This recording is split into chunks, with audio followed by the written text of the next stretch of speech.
All right, good afternoon, everybody. I'd like to convene today's technical meeting in docket number 210515 REL3. This is technical meeting number 11. Before I hand it over to staff, just want to give Commissioner Karen any opportunity for opening remarks. Nope. Okay, thanks. And with that, Mr. Kramer, floor is yours. Thank you, commissioners. Good afternoon, everyone. I am Peter Kramer with Authority Staff, and I'll start by giving out a plan for today's technical meeting. First, for our meeting objectives, we're here to further develop the concept of a public and transparent IDSP document, discussing the document content, format, reporting timeline, and integration with other related equitable modern grid dockets and PBR dockets. And additionally, we're also aiming to develop these ideas through a discussion-based roundtable format. So thank you all for being here in attendance to join the conversation and help develop the IDSP. Second, for our housekeeping items, this technical meeting is being broadcast live on Pura's YouTube channel. The recording of the live stream can be found there after the meeting. And we're also joined by a court reporter today who's transcribing the proceeding. Thank you for being here. And that transcript will be posted to Pura's website in a few days when it's available.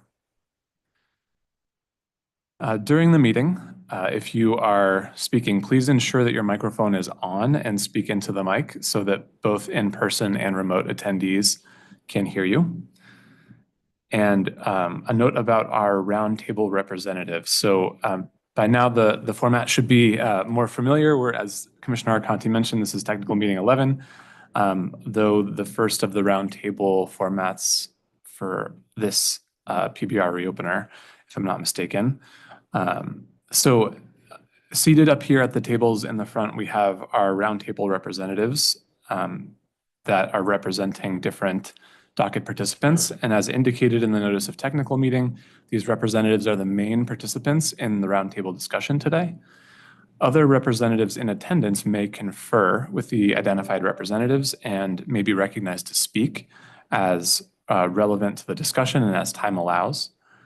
So if any of our roundtable representatives need to confer with someone in the in-person audience, please just step aside from the tables, have your conversation, then come back to the meeting when you're able to. We are going to continue with the agenda while any sidebar conversations happen. And for other speakers, if a member of the in-person audience would like to be recognized to speak, please simply approach the podium, and we have a microphone there, and we'll recognize you to speak into the microphone so that we can broadcast your remarks at a time appropriate given the discussion here at the tables.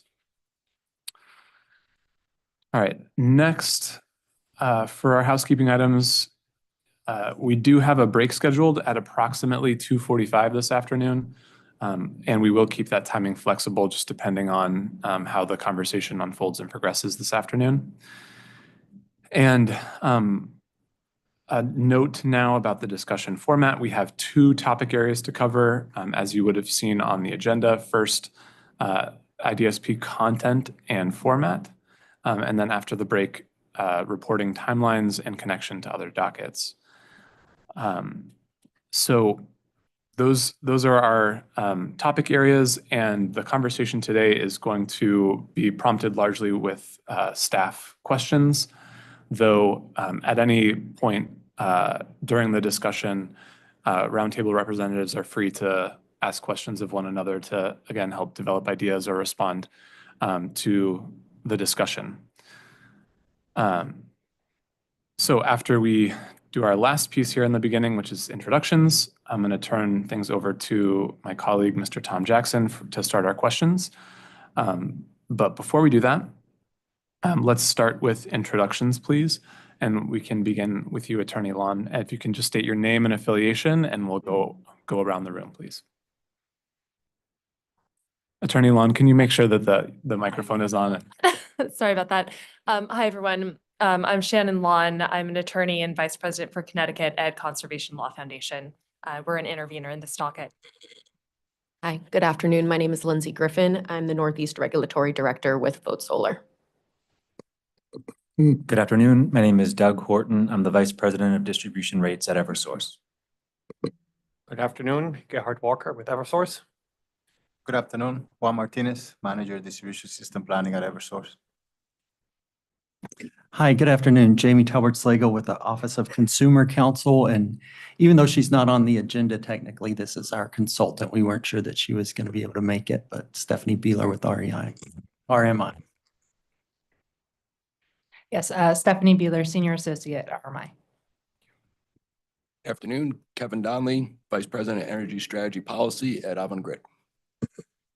Good afternoon, Lucas Cruz, Director, Integrated System Planning at United Illuminating. Great. Thank you all for the introductions and for being here this afternoon.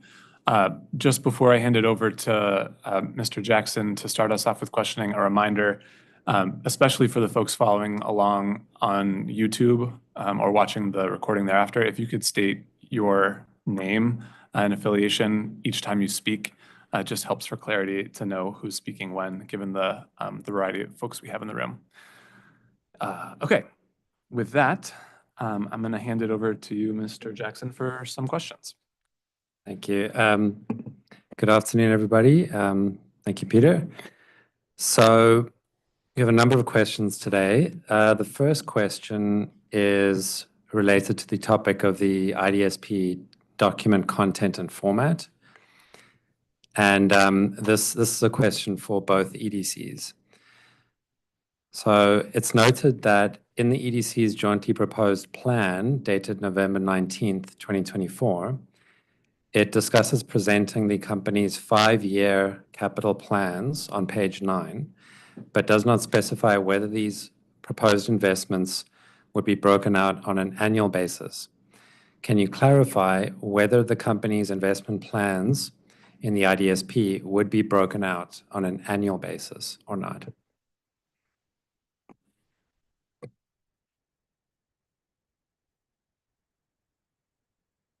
We will break it down between the 5-year and the 10-year. We will have the proposal is to have the need for the project. And within the need, you identify what year is needed, but there's not a breakdown of year to year by investment in the IDSP.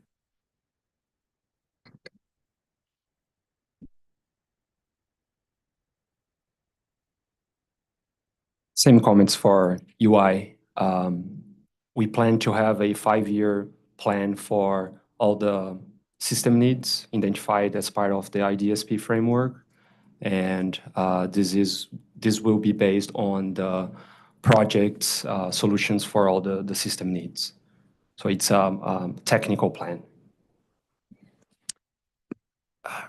As a follow-up to that, can I ask whether in your internal processing, your internal processes for planning that you undertake within your companies, do you undertake that planning on an annualized basis, or do you just do it on a, as you said, on a 5-year basis?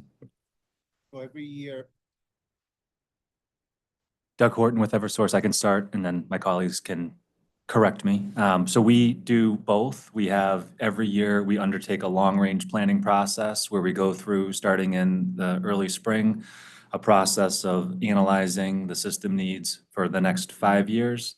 And then we also in the fall undertake a more detailed each year process to evaluate by project the specific activities for the upcoming year. So the 1-year plan is much more detailed and in-depth than the 5-year plan, but we do undertake that five-year planning refresh every year. Mr. Martinez? Kevin Donnelly for UI. Similar to what Mr. Horton said, we also have a 5-year planning horizon and cycle. It includes the annual at different points in time, fall being a typical one when you're setting your budget for the upcoming year, on what's going to be included for that upcoming year's capital investment.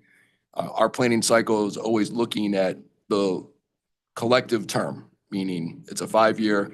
We go out 10 years looking at data as well to understand system needs. and would have our best forecast at that point in time for those capital investments. If I could try to summarize, what I think I heard from Eversource was that you undertake a 5-year plan, or you develop a 5-year plan, but you do develop, in addition to that, a 12-month or 1-year more detailed plan. Whereas Eversource, you're saying that you just you keep that at a 5-year horizon, and you don't, as Eversource do, plan out the next 12 months in greater detail. So just to clarify, I think you're talking about UI a moment again, Kevin Donnelly from UI. To clarify, we, like Eversource, go through a process that you have an upcoming year, which is much more granular and detailed on a monthly basis. That's what makes it more detailed on a project level. However, we have a 5-year planning horizon as well as a 10-year horizon that really is a long-range forecast for our capital investment needs. It's tied in with the distribution system plan needs, looking out for reliability, for capacity, resiliency, or infrastructure requirements.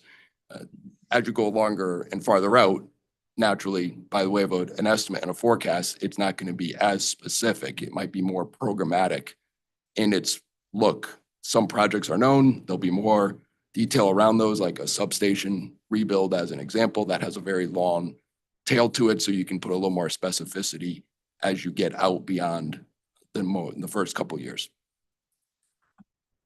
As a follow-up then, I'm curious if it sounds like each of the projects that would be contemplated in the IDSP or represented in the IDSP would have an in-service date or a planned in-service date.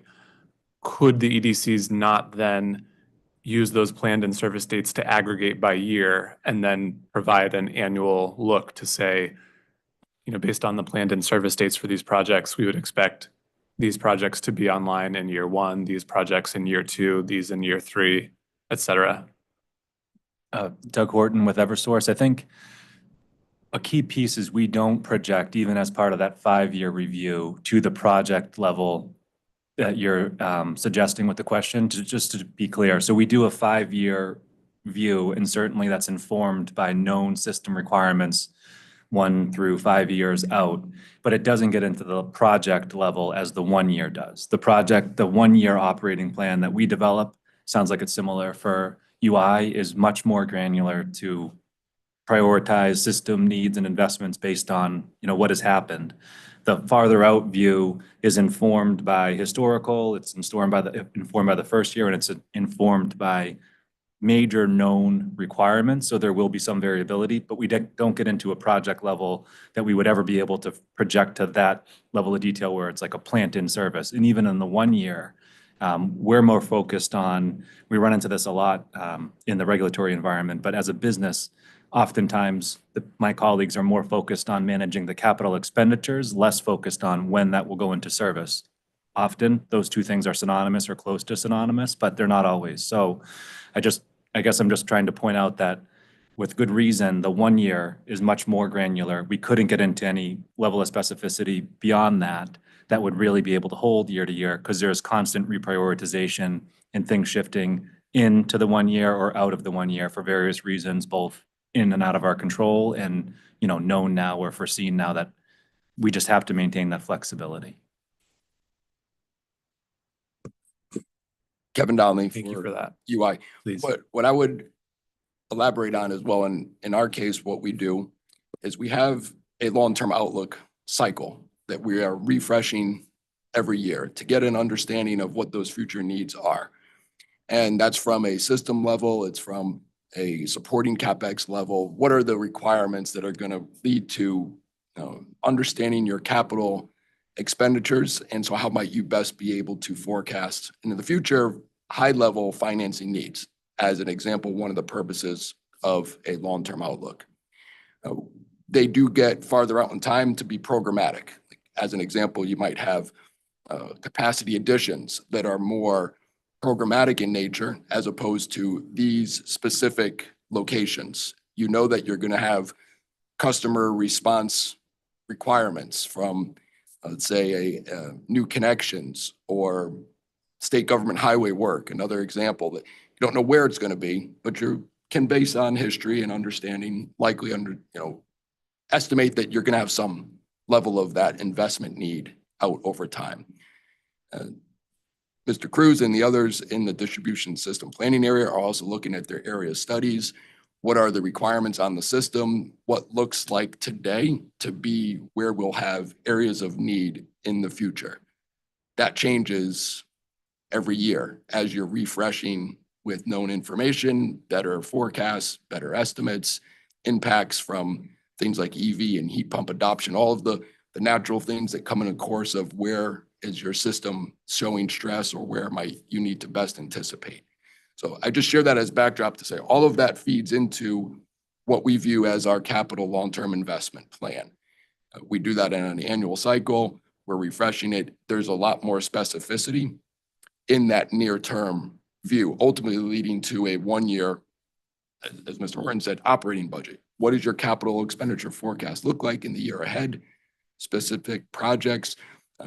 We do look and understand here's when we have in-service dates. That's how we forecast out for when we believe projects will come online and help inform, again, the distribution system studies and understanding where needs are on the grid.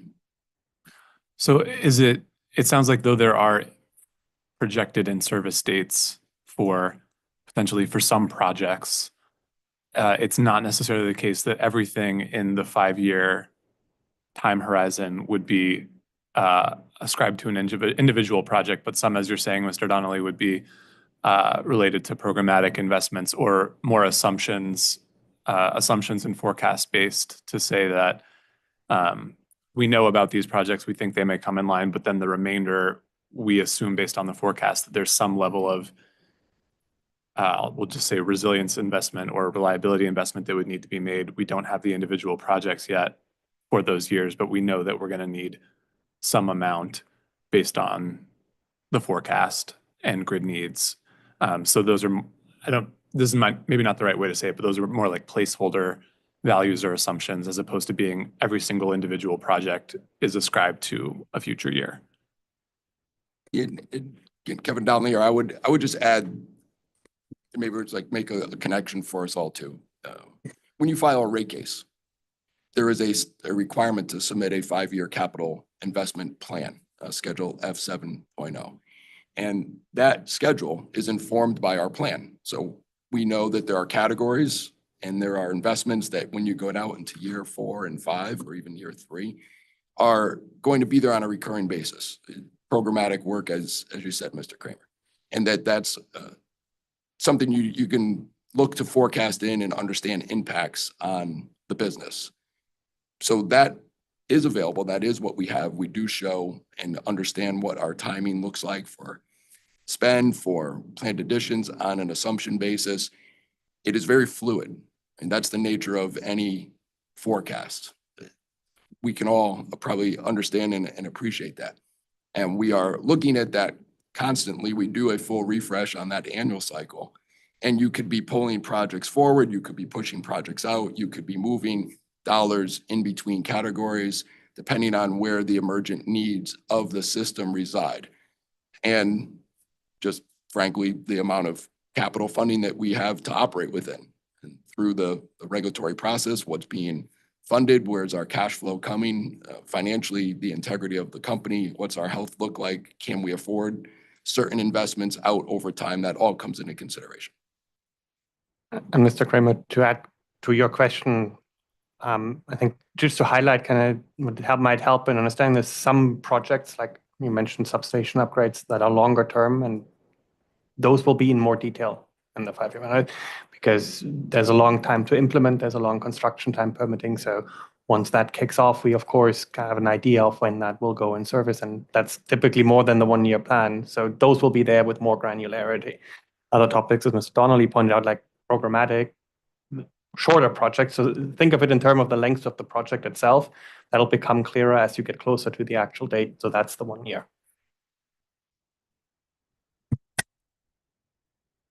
Juan Martinez, Eversource. Can I highlight that we're still talking about the integrated distribution system plan, right? What is our strategy for that plan? And I want to highlight the difference between need date and actual in-service date. So what we will highlight in the integrated distribution system plan is the need date for said project, which could, as my colleague said, change because we do review those plans on a yearly basis as part of our internal process. But that could change. But I just want to highlight that difference between a need date and actual in-service date, which depends on many things. But the need date is based on the plan that we've developed. Thank you for that clarification. That was on my mind. And so the need date may be indicated for an individual project for which details are known, or would be indicated for an individual project for which details are known. Not necessarily so for maybe those 1-year short-term projects that Dr. Walker was just describing. And then another extension of that question would be in the grid needs assessment, which we'll discuss in some questions a little later on. But would the grid needs assessment or the data and information representing the grid needs assessment indicate the need date for any identified needs? So I'll start, there's different types of needs, right? So we'll start with on the forecasting side. So yes, that's in part of the proposal. Of the intention here is to provide throughout the 10-year forecast exactly specific need dates that'll occur. Take example, the substation level, when which stations come up to capacity, when is that need date forecasted as of the filing of that plan. And that would be based on an annual basis, right? So it's not just, oh, there is a need in the 10-year horizon, but it would be, we expect it to be year 7 or year 8 of that 10-year horizon. And of course, but that's just different types of needs in this. And again, some you can forecast, others are short-term occurring. Thank you. I guess I would just, with this line of questioning, I would offer to either any other participants, OCC or folks, the advocates, if does this, let me phrase my question.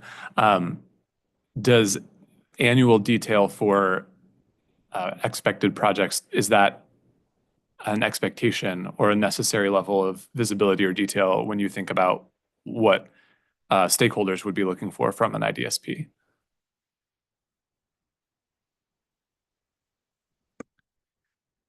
Yes, Stephanie Beeler, RMI. I think, again, as Dr. Walker said, projections of the need date by year, especially for large investments, is a level of detail that we would like to see, since the goal of the IDSP is to identify kind of long-term plans for the system, but understanding when those investments will come up, especially if they're larger investments, would be helpful to stakeholders. Short-term projects that are smaller, again, I think would be appropriate for an annual report. Yeah, Shannon Lawn with CLF. I would just add that I think for an annual filing, it would be very helpful for the public and stakeholders to have a sort of summary document from having, for example, reviewed 5-year capital plans in the context of rate cases. I think that level of detail would be kind of overwhelming for most public stakeholders to try and digest, since it's very granular. And so having a more high-level overview provided as part of the annual filing, I think would be very helpful, so the public could more readily digest that information. Lindsay Griffin with Vote Solar. I don't have much additionally to add on top of Attorney Lawn, but I just wanted to thank for the differentiation between the need date and the in-service date. And I think providing that level of detail and clarity would be really helpful to the public in understanding the plans a little bit better. Thank you. Thank you. Tom Jackson, Pura. So the next question also for both EDCs. In your joint proposed plan, you propose including an overview of your 5-year and 10-year forecasts in the IDSP document. Can you expand on what the content of this proposed section would look like? And also, would this mirror the forecast of loads filed with the Connecticut Siting Council? Yeah, so I'll take a first shot at this. Gerhard Walker from Eversource. So the 5 and 10-year forecast would essentially show at an annual level our expected economic growth in the region, which the resulting load from that, all known large new load additions, warehouses, data centers, et cetera, that we are aware of.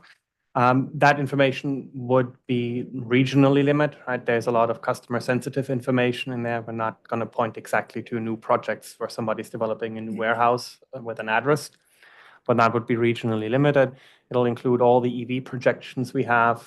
What does that mean in terms of impacts to the system, solar front of the meter, behind the meter growth, heat pump adoption, storage, to basically build out a peak forecast summer and winter for the system over those 10 years, each year broken down by these components with a total peak in it. And notably, that would be the same forecast the company uses for its standard system planning operations. And we're not going to create a separate forecast here. There's only one forecast for the 10-year horizon. But what is in the proposal is to what we've termed, and terms can change, but what we've termed as a long-term demand assessment, which spans past those 10 years. And that would look 20 to 30 years out and mirror what policy objectives could mean to the system. Now, the way we're envisioning this working, and this is based on experience in other jurisdictions, is that the 5 and 10-year forecast drives the need, helps design the solutions, and is used for prioritization of solutions, because that's the imminent need. That's where we have to come up with the projects. Whereas the long-term demand assessment, we run multiple scenarios. In other jurisdictions, we provide 20, 30 different scenarios depending on demand response, charge management, different policy implementations of how we might reach the decarbonization goals. To also provide feedback to regulators and policymakers on which one of those might cause the less upgrades to the system. That doesn't trigger upgrades, right? Because if we identify a need in 2045 in that long-term demand assessment, that's way too early to make any decisions on to start a project. Policies change, environments change. The economy might do something entirely different by then.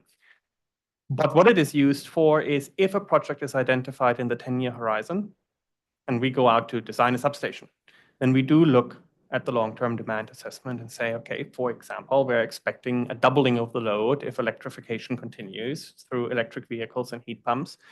So the solution needs to be designed in a manner that it either can accommodate that future load, because we don't want to go back to that same station twice in a short order, or it is designed in a manner that it can be readily upgraded with minimal effort, right? So that just depends on the scenario, right? So that is then a separate lookout that's not used to design and prioritize this, to trigger projects and prioritize solutions, but it helps inform how the solution gets designed.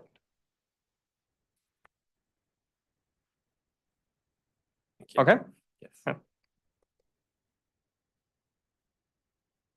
Just to put a point on one aspect of the question then, Dr. Walker, you were clear to say that it's one forecast. Mm-hmm. And in that case, would it be, just thinking practically about having an IDSP and having, which includes, discussion of and data about the forecast, and also having a public filing with the Siting Council that includes a forecast of loads, would those documents be the same or talk to one another, or would there need to be some consideration for the way in which the objectives of those forecasts are different and therefore you're going to see discrepancies? Just trying to think about the practical alignment or misalignment between them. That's an excellent question, right? And we've had this discussion, I think, in other dockets and the NWS docket as well, that certain information is presented elsewhere in different filings as well. But it is my understanding that at least for this docket specifically, the intention is to pull together information across different dockets and present it in one concise document so that stakeholders have a good visibility into what is happening. So my understanding, how I'm viewing this, is that the forecast that gets filed on the annual basis would be, you'd see exactly the same numbers in the IDSP docket. In document. So that should be consistent. I do expect that there will be more details in the IDSP docket on how we get to these numbers, and it's not just a reporting out of the numbers. Again, from other jurisdictions where we file such plans, there's a lot of discussion around how these forecasts come together. There's a detailed technical session on how they are created, what data is being used, what information informs those forecasts. So it'll be more detailed. And where the other one is just a reporting out of the numbers. Thank you. Attorney Talbert-Slager. Yeah, thank you. If I could just ask a question through you, Dr. Walker. I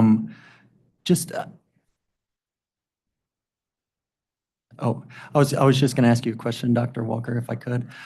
Just when you were talking about, you said that, and we understand that, you don't want to reveal people where they're going to build their warehouse, but when you talk about regionally, you're going to identify where a new load is coming on. Could you get into more detail on that? I mean, how big of a region? What are you talking about?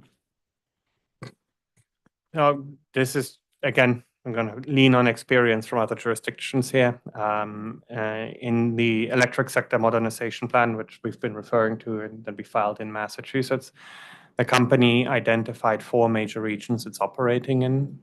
So the Metro Boston, Metro West, Southern region, and Western. So that's the level of detail we went into. Of course, the projects we identify, that's then project specific, but all the forecasts are identified at those regional levels. That's the information that gets made public. Thank you.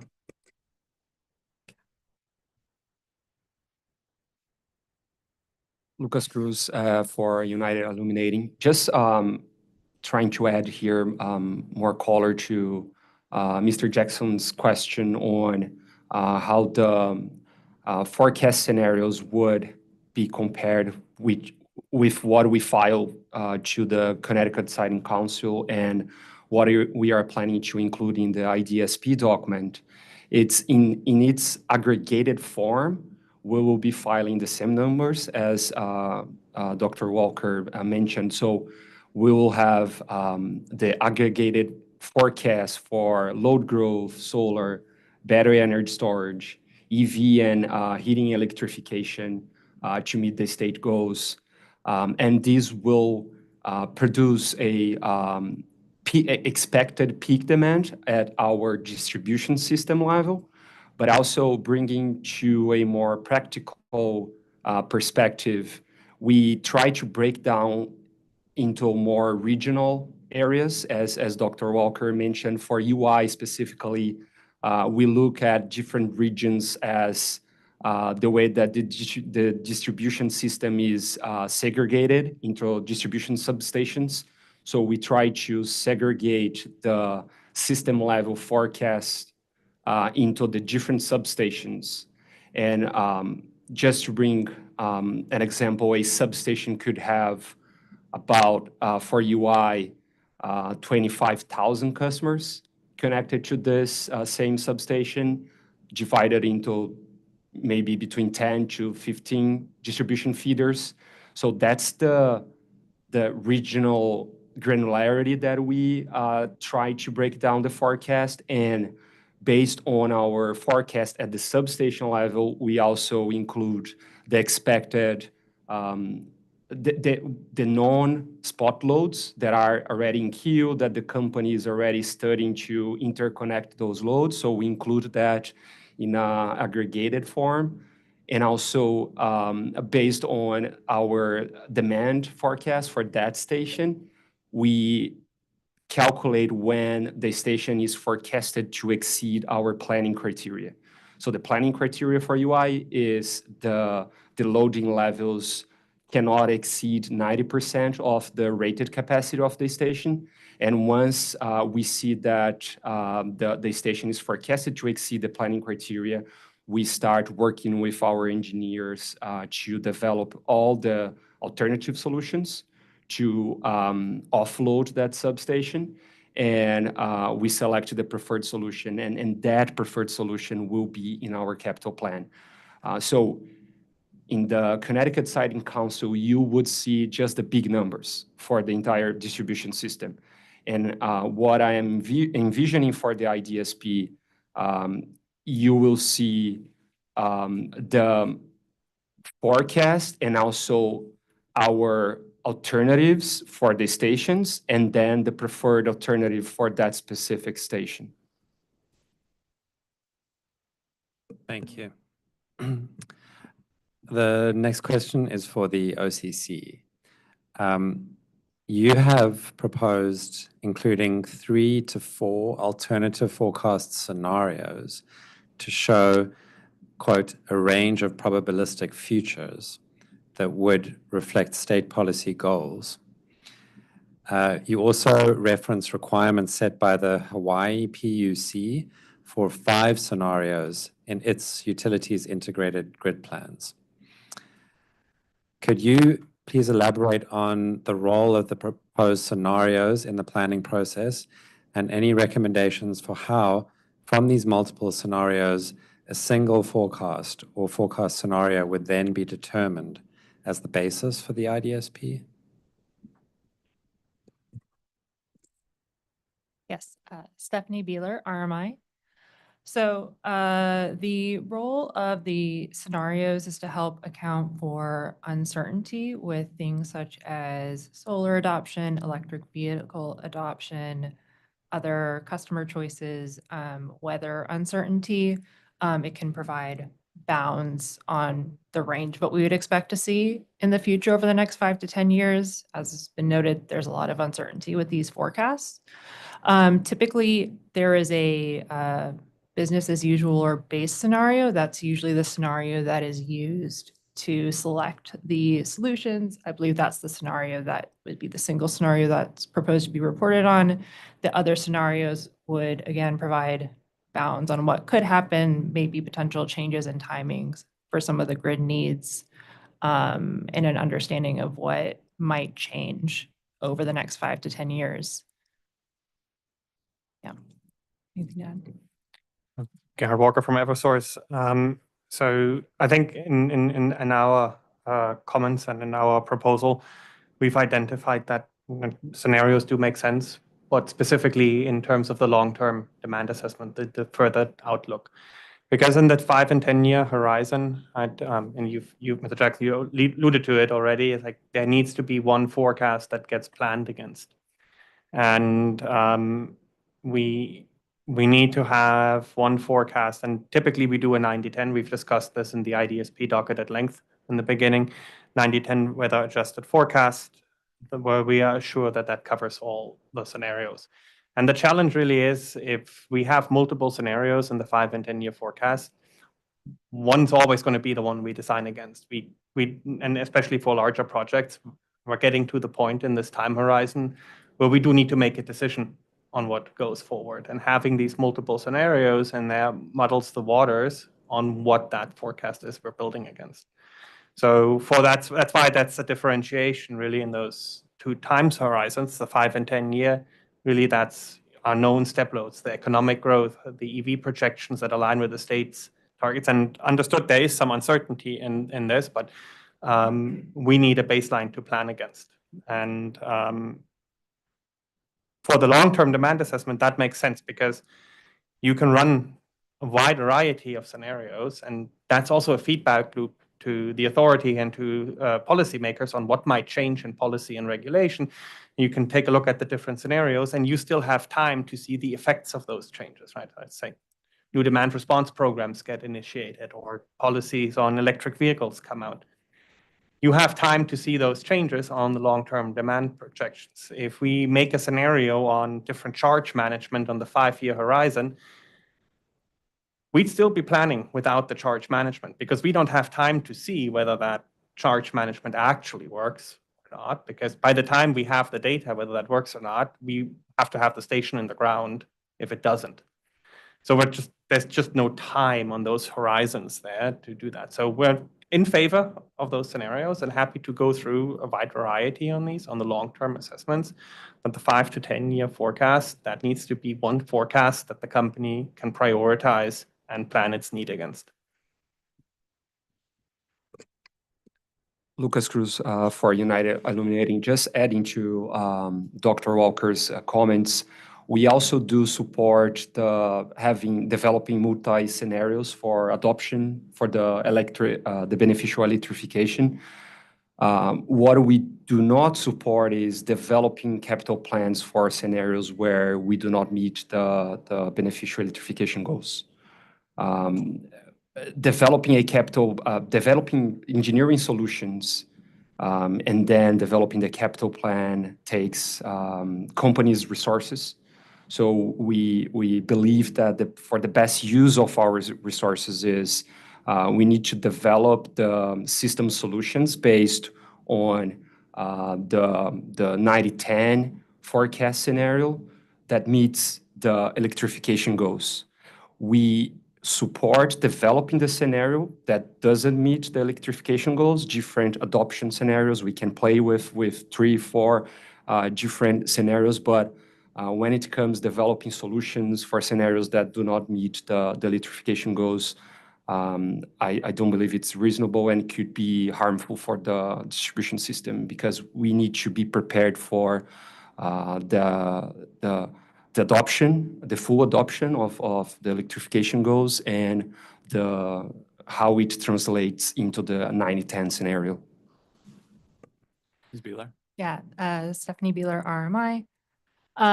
Yeah, I think we would support, again, developing a single capital plan against a single forecast. This multiple scenarios would be for the load forecast and DER adoption forecasts to help show what the range of futures could look like and help provide transparency on how those capital plans that are planned against a single scenario could potentially change and how the grid needs could potentially change depending on the different futures. But again, a single forecast for which a capital plan is developed.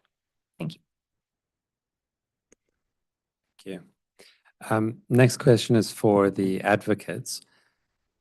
In your November 19 comments, you addressed the topic of an 8760 forecast. Can you please discuss how an all-hours forecast in the IDSP would benefit developers and other stakeholders?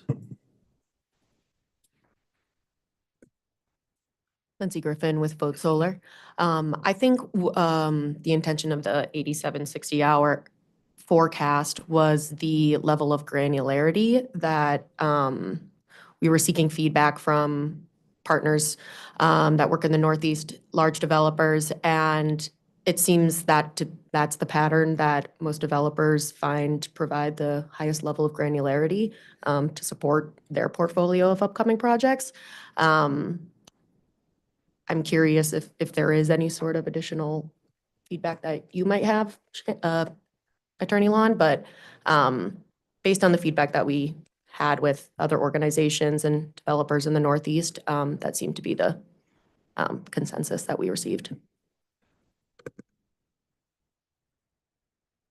Ms. Beeler? Stephanie Beeler, RMI. Another potential benefit of 8760 forecast, especially when looking at non-wire solutions procurement, is it can help define the needs to find the best non-wire solution. So it can identify how often the non-wire solution will be needed, what hours of the day it will be needed, and just other general patterns that can help with the procurement process for non-wire solutions. Gerhard Walker from Eversource. So I think on the topic of 8760 forecasts and how that helps inform, for example, non-wire solution and the visibility for DER developers. I want to sound pessimistic, but I do want to caution a little bit on the value of an 8760 forecast. From a system design perspective, the system needs to be able to accommodate the peak load that we're expecting on the system. So aside from the winter peak, the summer peak, and potentially the reverse load conditions in April on a sunny Saturday when there is no load and the solar panels are churning out, those are your 3 key design points. Everything in between isn't going to be relevant on the design effort of the solution. And the big challenge with an 8760 is that while it suggests accuracy, you are very likely going to have a less accurate forecast. Notably, right now, we don't forecast the day of the summer peak. And we're not going to say what day it is. We don't know what the weather is going to be like this summer. Is June the hottest month? Is August the hottest month? Putting out an 8760 inherently suggests you know which day is going to be the hottest day. It inherently suggests you know exactly what time that peak is going to come. And you are always going to be wrong on that forecast. So I want to just caution, when one can create 8760 profiles, one can create 8760 forecasts, but they are not going to deliver any more information than a peak forecast does today when you're looking at the forecasting in need.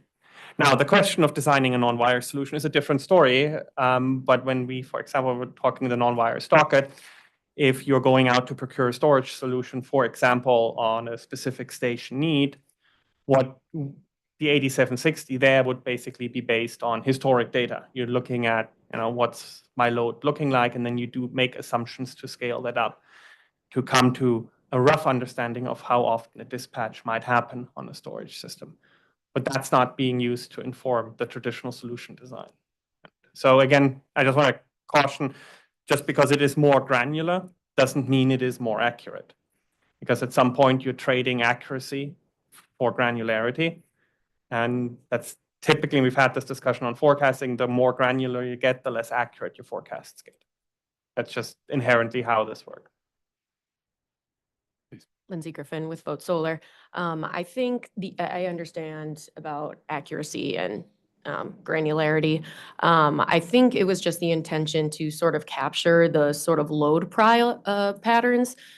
Based on some of the discussions that we had in reviewing the plan and the comments is we've been talking, it seems, primarily that these forecasts are based on load growth, but I think the intention of this recommendation is based off of the curiosity, and hopefully this can be clarified, is whether these sort of long-term and short-term assessments are taking into account or identifying additional hosting capacity that will be needed in the short term and long term.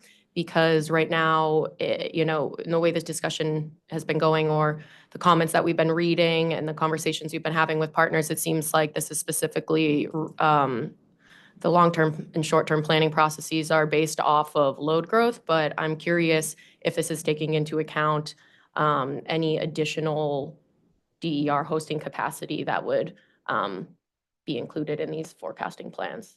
Ms. Griffin, if I may, is Yep. it the case that the interest you hear from your constituents, other stakeholders, in an 8760 forecast at the system level, or is it at a more A circuit specific level was the location? Okay, conversations that circuit were level, having. Yep. which, Dr. Walker, if I'm hearing you correctly, is not necessarily incompatible with your point about specificity versus, or granularity versus accuracy. Now we're not, if we're talking 8760 on a circuit level, we're not only talking about a very granular temporal resolution of the forecast, right? Knowing we know what's going to happen each hour of each year, but also knowing that on a very small geographically confined space, right? And a lot can change on a very small geographically confined space. Systems get reorganized and reconfigured due to outage events, due to load growth. All the time, customers move in and out of certain circuits. Again, the larger the area, hence we do substation level forecasts, the more accurate they are. But I think and I wanted to just go back to what was just said. I do want to bifurcate a little bit on the discussion. The forecasts right now, we're talking about the forecasts that drive infrastructure development due to load growth. There are right now no mechanisms for the companies to go out and proactively upgrade for forecasted solar, right? That is still cost causation principle. If you have a queue, somebody at some point is up for upgrades on the substation until there's a resolution, I believe, in the NRES docket. I don't know the exact number of that one. So while the companies are planning to provide a solar forecast, in the IDSP docket, right? So we won't see how much solar is planned by the state. Where would that go? Ground-mounted solar forecast is in there. Where would you see that based on land availability and what's the required hosting capacity? Unless there are mechanisms for the company to invest that and recover that cost, there won't be any projects proposed in the IDSP. Thank you. And Ms. Griffin, I think we have a little more in terms of questions along the point that you raised about proactive system upgrades related to hosting capacity. But are there any other comments on the 8760 forecast? Yeah, Lucas Cruz for United Illuminating. So our view on the 8760 analysis is that this analysis is very meaningful for interconnection system impact studies where we are either evaluating the interconnection of a developer DR or a non-wire solution alternative for a specific system need. So we are studying a specific circuit, and we need to understand the load profile in the future if we have that theoretically, that DER connected to the system, that DER that doesn't exist yet. So the 8760 analysis is meaningful in this way, so we can develop better solutions.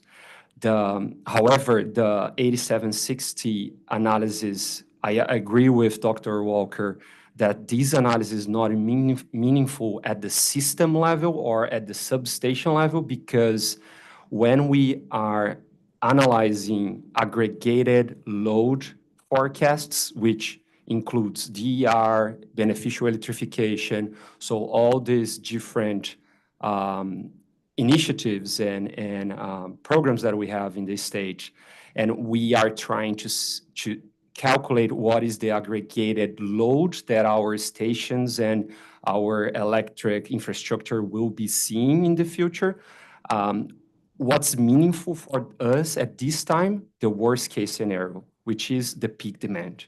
So what will be the peak demand, regardless of the day, month, or time of the year? We just need to understand what is the peak demand in the worst case scenario, which is the 90-10.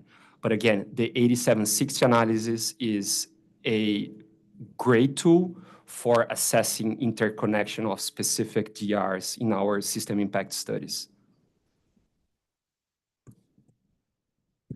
Thank you. This next question really tests everybody's familiarity with the various proposals we've received so far, mainly for the OCC, but I'd also like to hear from the EDCs. So the EDCs include both a long-term demand assessment and a long-term solutions beyond 10 years as their chapters 8 and 9, respectively, in their joint proposal. The OCC proposes a section titled Distribution System and Equitable Modern Grid Strategy, which includes a long-term strategic roadmap with individual strategies for areas such as asset management, reliability, resilience, DERs, etc., in their correspondence. For the OCC, do you see these two proposals as conveying the same information, or are there notable distinctions that you can identify?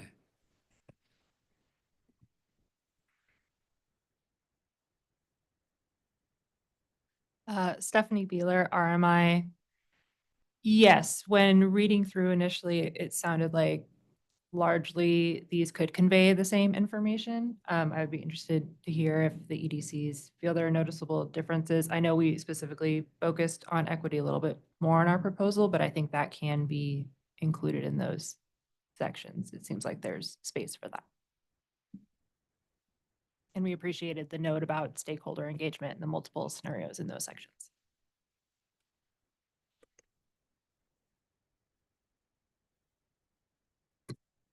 So just on the topic of it, and exactly what's in the documents, just took a look. So I do think there's a large amount of alignment between the two chapters being proposed. Again, talking from experience from the other jurisdictions where we've done this, the this long-term solutions, it doesn't just touch on system solutions that might be needed. So we discuss, for example, above and beyond what's in the 10-year plan, gives you a picture of how much more infrastructure might be needed in scenario A, B, C, D. That's where the long-term demand assessment scenarios come in. It also talks about, what are the impacts of different technologies that get rolled out. We're talking air source with the ground source heat pumps. We're talking about entire decarbonization of the heating system versus the partial decarbonization. How much can charge management influence? So that's where all these scenarios come in. That goes into that long-term solution. Because on the long-term side, right, the solution isn't just infrastructure upgrades. There are policy solutions in there. There are programmatic solutions, and there's a lot of solutions that get discussed and highlighted. Not necessarily picking a favorite on any of those, but just providing the data on each of them and providing that visibility again to the regulators and policymakers.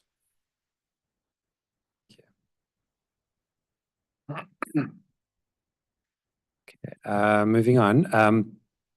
We're moving on now to discussing grid needs assessment. So this is a question for the EDCs. In your joint proposal, would readers of the IDSP see the grid needs assessment reflected in chapters 4, which is distribution system current state, and chapter 7, multi-year solutions? Can you discuss in more detail what the grid needs assessment information of the IDSP document would include? Juan Martinez, Eversource.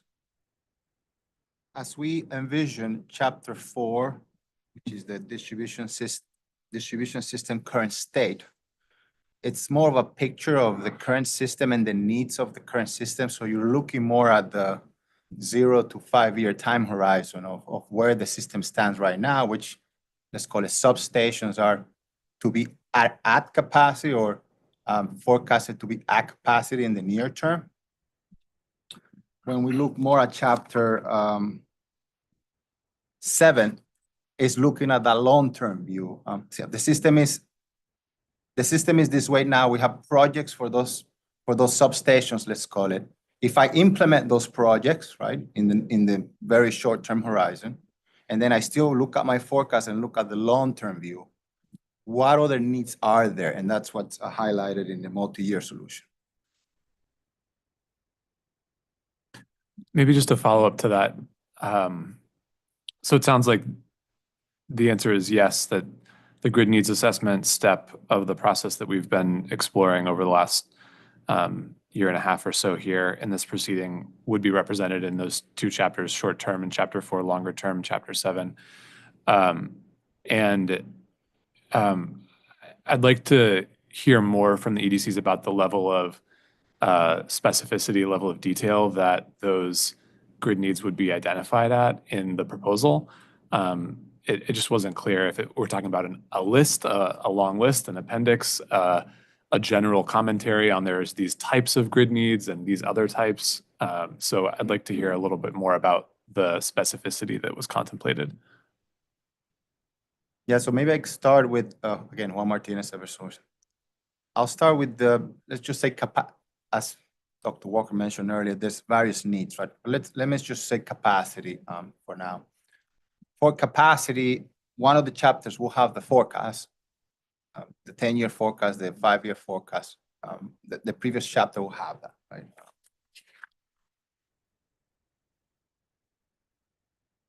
And then taking that forecast, we will specify based on that forecast what substations will be at capacity based on that forecast. So yes, we will identify which substation and when it's expected to be at capacity and what level of, let's say, above the capacity is expected to be at a certain year, right? And we'll pick certain years. So that's the vision we have. So that's the level of detail that could be provided for the need of capacity.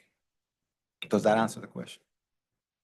I think partially. From the substation need perspective, there are other needs that would be, I assume, contemplated in the IDSP. So beyond substation specific upgrades, would we see those kind of details in the proposal that the EDCs have put forth as well? And so, to what Mr. Martin said and what we've had in these discussions, right? I think the vision here is for the plan to cover the larger investments, talking substation bulks system investments. As we've discussed at the beginning, right, with the 1 year and 5 year capital plan, there are certain investments that do not get forecasted that far out in detail. So I think the vision here is to show visibility into the major system upgrades. We're talking new substation builds, upgrades to the bulk system. Doing a 10-year out on circuitry conductoring, that's almost guaranteed to be wrong, right?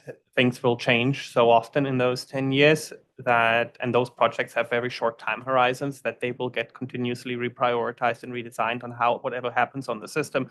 Where does solar actually go? And if I can forecast a region and say, we're going to expect 20 megawatts of ground mounted solar, and I'm pretty sure I'm confident on that area, but if you're going to ask me what circuit that's going to go on, that depends on which property the solar developer ends up acquiring in that area to build that. So doing a granular forecast on a circuit level that would allow us to say, here are the needs on each of the circuits 10 years out, is most definitely not going to happen actually the way we're going to put it in there. So that wasn't the vision, right? So we're talking here about the large investments, the substation investments, or on a programmatic level, if we're talking about reliability and resiliency investments, we're saying that's what we'd envision to do over the course of the time.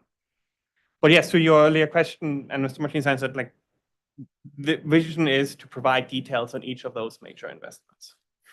Granted, depending on how far we've already gone in the engineering at each of these, some will have more details in them, others less.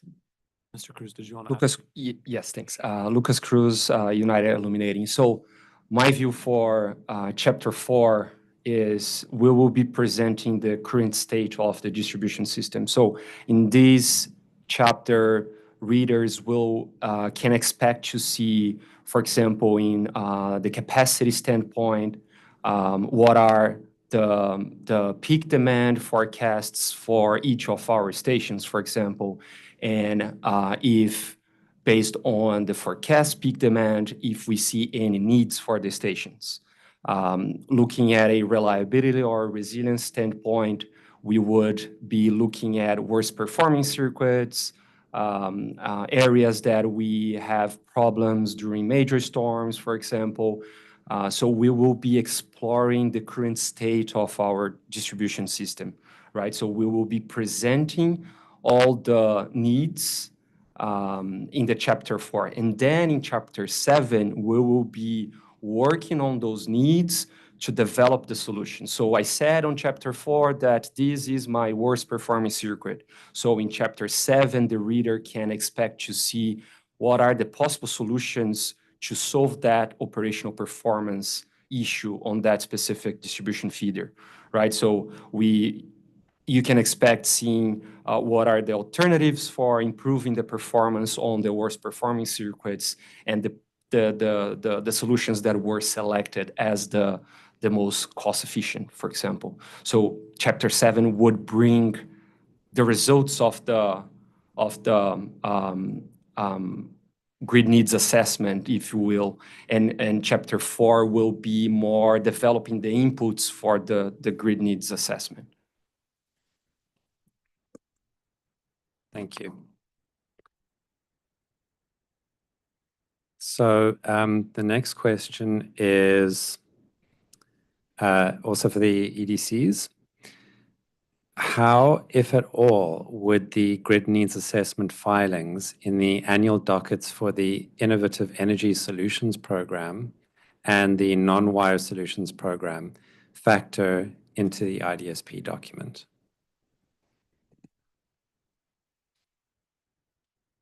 So I think, Walker from Eversource, similar answer as before on the forecast, right? We envisioned the IDSP docket. I do think that's kind of the point, to pull together all of this information in a single document that shows the activities across all different portfolios of the company. So but we have to be clear on what the details are, right? So going to take the non-wires docket, for example, because there's a filing due in, I think, a week or so that we're feverishly working towards. That goes into a lot of detail, right? Because that lists every single project above a certain threshold that could be reconductoring of a circuit and whatnot. That level of detail won't really be in the IDSP, right? Again, the IDSP focuses on the big picture items. How are we progressing through the next 10 years? And I think we also, one thing, it's come up multiple times, but I don't think there is still a bit of a discrepancy in terms of the interval of filing the IDSP. And I think the companies are proposing a 5-year filing cycle on the IDSP, which, if I read the OCC's comments from August, similarly aligns kind of with that cycle. So basically, the IDSP is envisioned to give that snapshot. Right? This is what we're doing in the next 5 years. This is what we're doing in the next 10 years. This is what the long term looks like. These are the major projects. And then you have those annual filings that exist in their regular dockets, which give updates basically as that progresses. And then you have another big snapshot cross section of everything that's happening every 5 years, and you progress from there. And the reason for our arguments on these 5-year cycles is that these plans will take a lot of time and resources to prepare, right? And just again, from experience, as we prepare these plans, we have to base them on a forecast. That forecast has to be created and has to get issued. So it's take an example and say these plans get filed January of a year. That means our forecasts are created in March. So, and then we need time to develop all the solutions. So if it's January 2026, I'm making this up, then we would probably use the forecasts not of 25, but of 24, because we need the time to develop the solutions to put into the plan. If we use them of this year, we only have 6 months to prepare all the solutions, which is insufficient time. So you would take the year prior, and then you need time to create those forecasts with all the inputs. So you start working on this plan 2 years out, 2.5 years out, with the first set is the forecasts creation. So filing in a shorter time frame than it takes to create the plan starts, you're basically cross-cutting every filing, starting the new one before the next one's already in. So there needs to be some consistency in this. So that's why we're proposing those 5-year timelines that allows us to create those plans, put all of this up, go through and notably, my expectation is there's going to be some level of proceeding and approval by the authority of these IDSP plans, which is also going to take time. So we're strongly opposing that annual filing cycle because it'll just turn into a continuous revisiting of the same plan while one is in creation. Dr. Walker, I'm sorry, what annual filing proposal are you referring to? Oh, for the IDSP plan, I've gotten the impression on a couple of comments that were made today that there is an intention to do this IDSP plan filing on an annual basis. Okay. If that's not the case, then I don't have an argument against it. I'm not sure that had been Okay. asserted explicitly in that way. I think there has been some discussion about what visibility might be into individual years, how much we could see in a year within a 5-year plan. But I don't know that request or proposal for an individual, like an annual filing, has come up necessarily, though timeline is certainly one of the topics we intend to get into a little bit later on today. But maybe just to come back to the original sort of impetus for Mr. Jackson's question on the relationship between grid needs assessment filings in annual dockets and in the IDSP.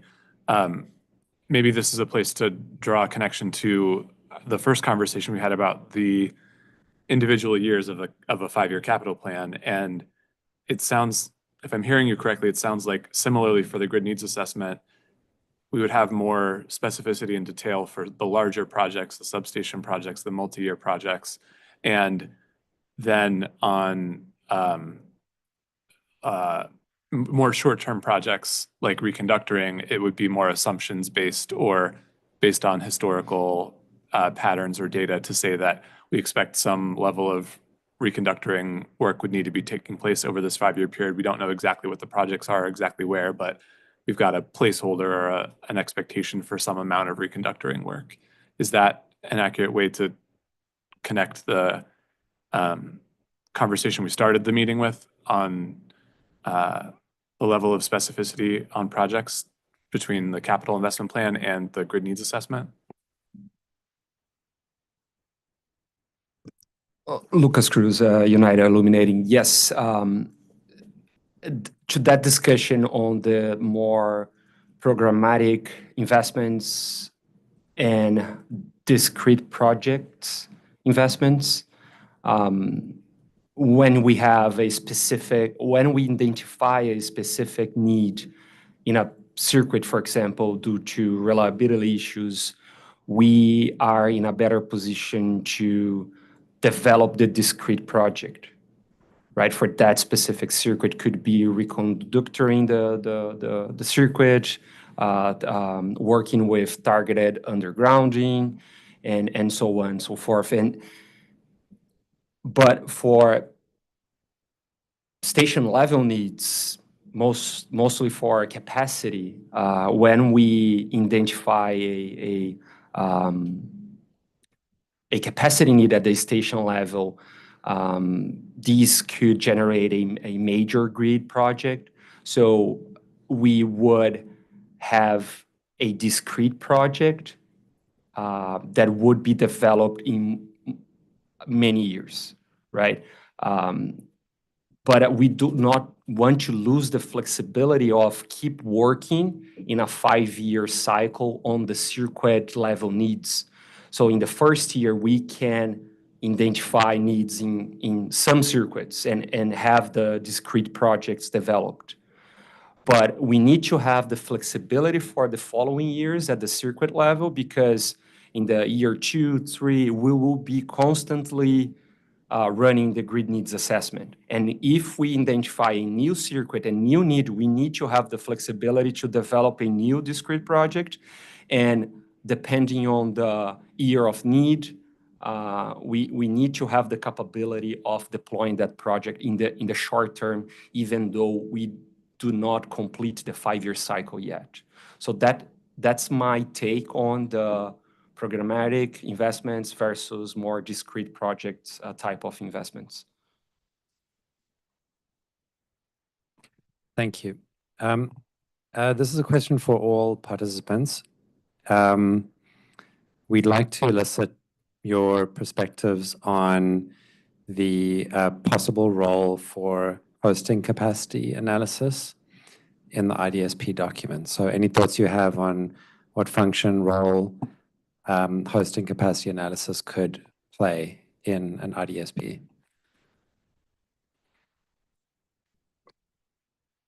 So again, it's kind of bridging to experiences from other jurisdictions. So I do think that has a role to play in the IDSP to provide visibility into where we're seeing backlog on the system, where the queue is exceeding the hosting capacity as it's available, which is also happening in Connecticut, and I think has been part of in the NRES docket of the discussion.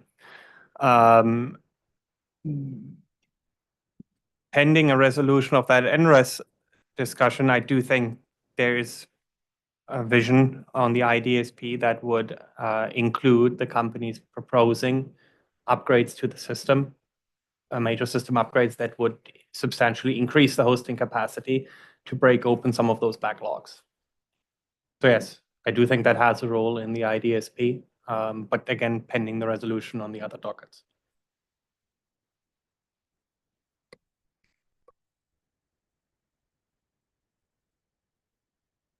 Stephanie Beeler, RMI. I think, again, because the goal of the IDSP is for it to be a centralized document that summarizes all the things relevant to the distribution process, I think it, again, can serve as a role, again, similar to what Dr. Walker said, but also just identifying that the utilities do regularly conduct hosting capacity analysis and directing them to the live map. So anybody who reads that document is aware of where they can find that.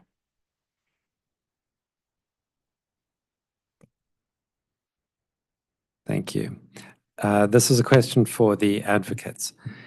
In your comments dated November 19th, you recommend, quote, regularly updated hosting capacity maps and extension to feeder level detail. Do the advocates have a recommended frequency for such updates? Lindsay Griffin with Vote Solar. I don't have a recommendation at this time for frequency of those updates. I can get back to you on that, but my recommendation right now would probably be on an annual basis. But I can get back to you with further information. Okay, as a follow-up to that question, again, in your comments, you identify, quote, a template framework for a proactive long-term system planning to enable DER hosting capacity is currently being created in Massachusetts and could be utilized in Connecticut. In what ways does this template framework differ from the OCC and EDC proposals, if at all? I believe our comments were specific to the electric sector modernization plans in Lindsay Griffin with Vote Solar.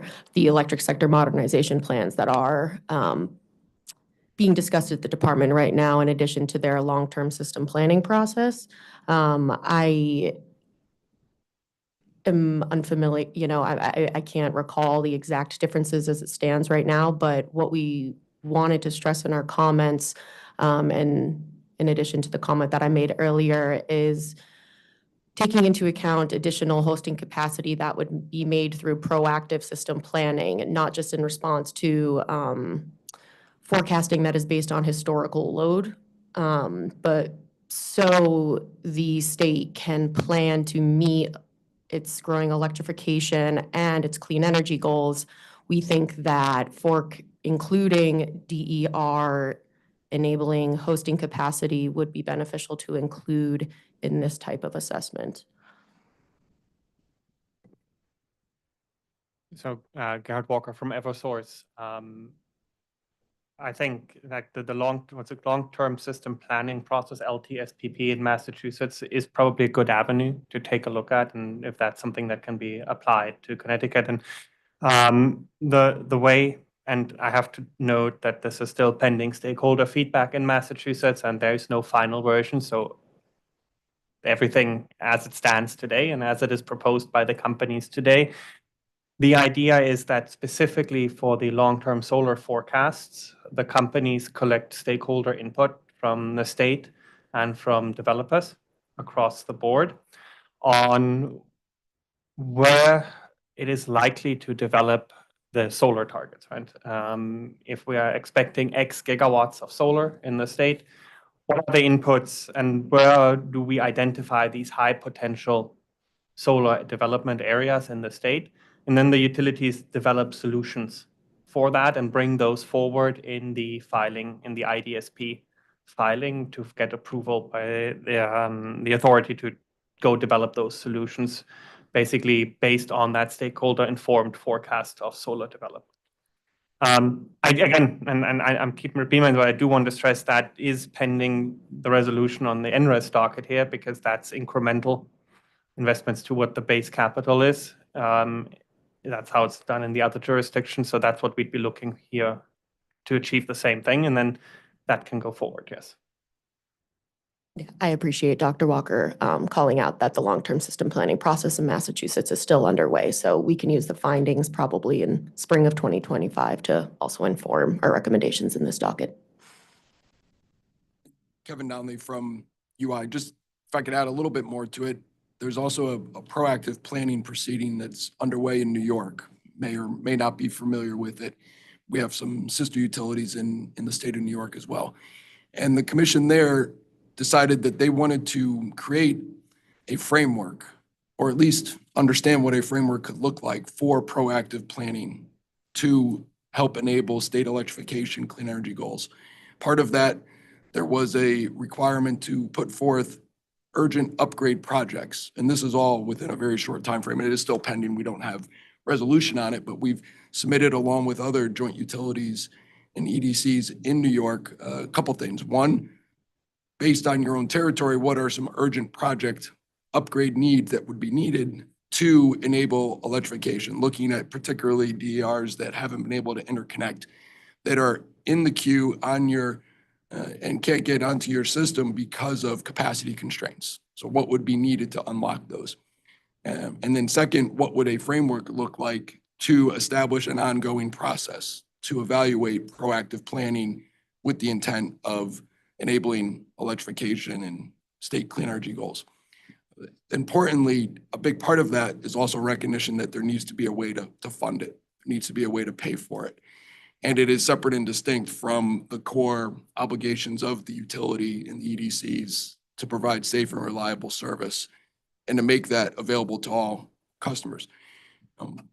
Understanding that construct, there's a aspect that says you have a built-up queue perhaps of known capacity constraint and DER interconnections of people who want to come on, as well as future expected or planned, plan's the wrong word, expected forecasted constraints based on, let's say, school bus electrification. Where are the various school bus depots and what does your system look like from a capacity standpoint? You factor all that in. You stack that up against your normal capital planning and process for prioritization. Those capacity upgrades probably will not be top of the list for prioritization. Might have another whole other set of urgent needs that are not driven by DER interconnection or capacity to enhance DER, again, penetration. Safe, reliable service being your core. It'll be interesting what the commission does in New York, because all of the companies have come forth and said, if you want to advance these goals, great. We've got a list of areas that need to be addressed, and here's what we would do. And it's going to cost a lot of money. There needs to be a funding mechanism in place outside of base rates to be able to accomplish that. Pending resolution of it, we'll see where it goes. I just share that as another example. Sounds like Massachusetts is contemplating something very similar. Thank you. We're moving on now to the IDSP step of solutions identification, evaluation, and selection. This question is for the OCC.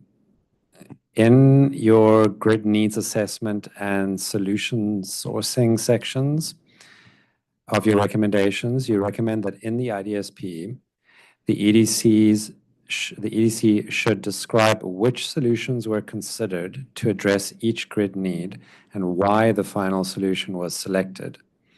This is on page 15.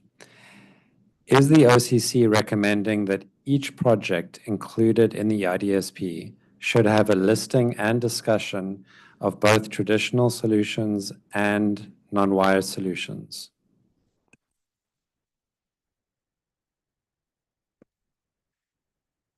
Stephanie Beeler, RMI. I think our goal would be to do that where it's appropriate. So I know the non-wired solutions have different thresholds. So for investments over a certain size, it would make sense to look at all the solutions, including non-wired solutions. And yes, thank you. I think, yeah, another option would be to identify where non-wire solutions will be considered and where they are feasible for the next procurement step.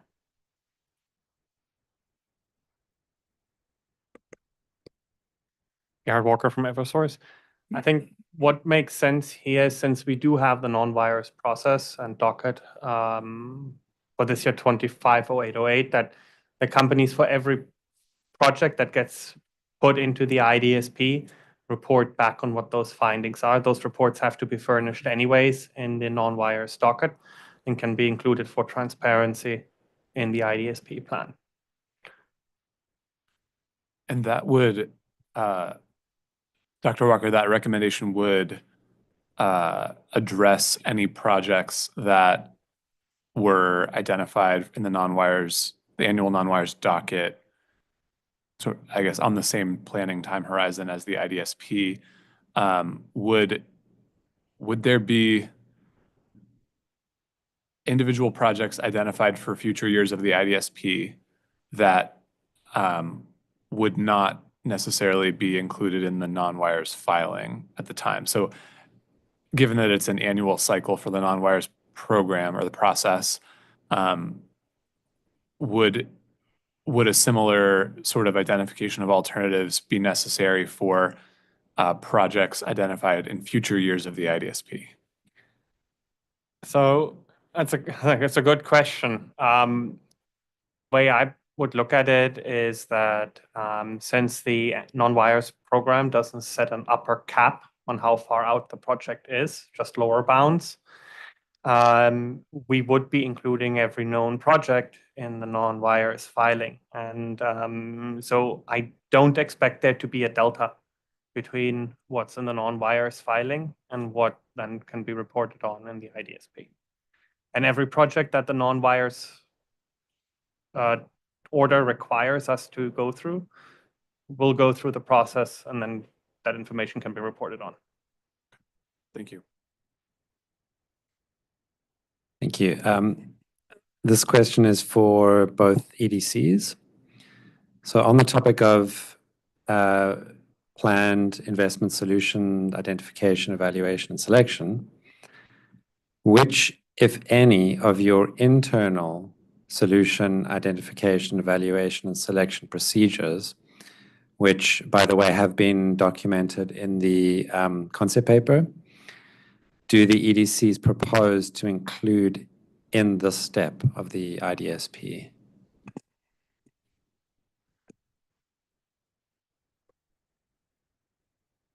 I think that comes a question now in terms of the level of detail that gets included, because some of those solution selections also include system drawings and schematics that, of course, cannot be made publicly available, right? So we'll have to figure out what that middle ground there is. And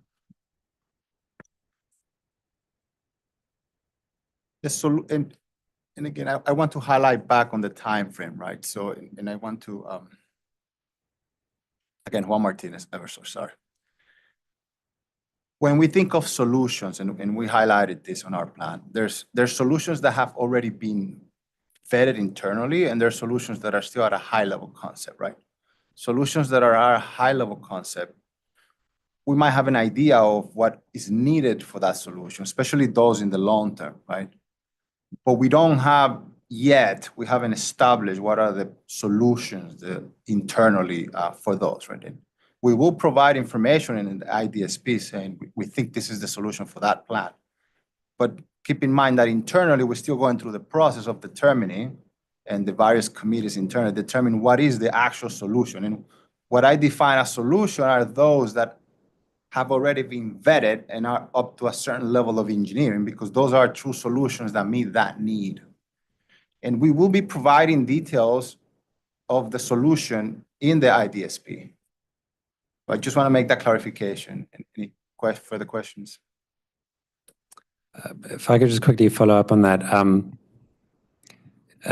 Do you mean that it is your preference to provide, after all of the internal analysis has taken place and you've arrived at a single solution for an identified need, that your preference would be to just publish that single solution, or some intermediary step where multiple alternatives are still being considered, but you've already eliminated some wider sets of possible alternatives? For the purpose of the IDSP, our preference is to highlight the preferred solution that was selected and documented in the IDSP. And depending on the status, that solution will have more detail. If it's already selected and it has been through the process, we can give more detail on the solution itself, or more of a high level if it's in the long term and we're still vetting the internal process.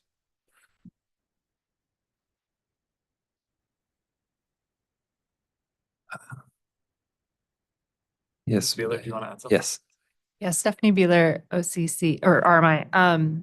Yeah, I think our goal for the solution selection would really just be to understand why the EDCs selected the solution that they did, and if there were other relevant solutions considered. So it's clear why the investment is being put into place. So that would be our goal with this section.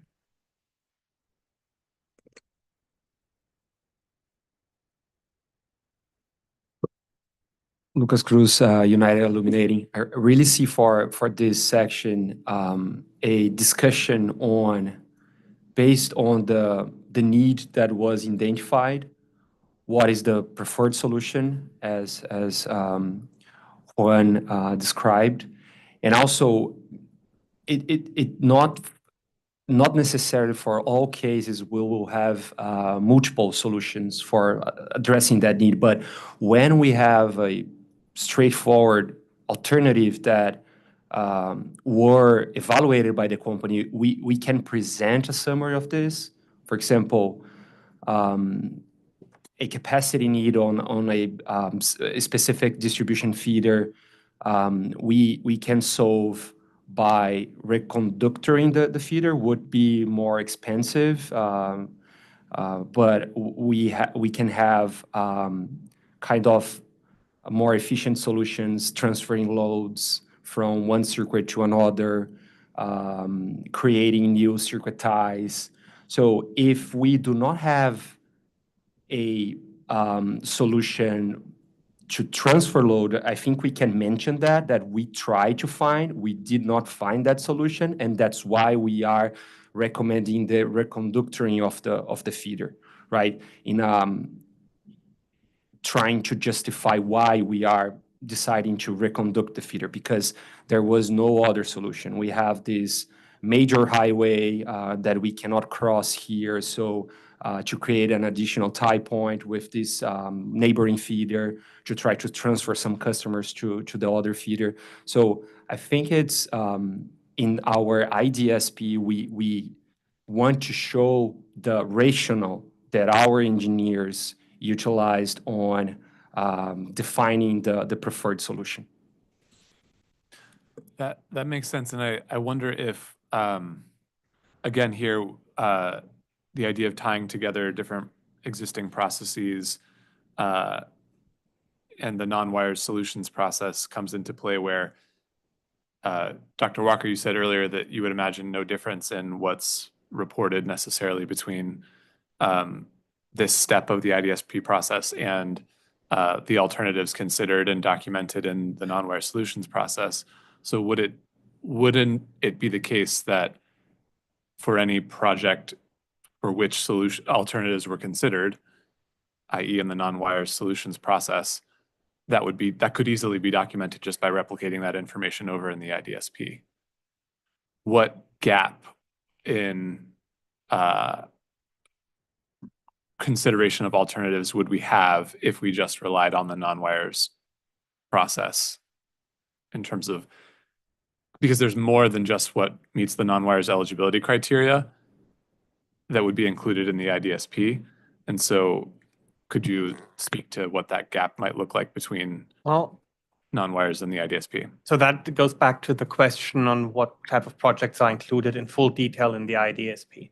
And the way, again, this is also something that will then have to be fleshed out, but the way I am currently seeing this, based on the threshold set in the non-wires docket, which is, I think, everything above $500,000, if I'm quoting the number correctly. I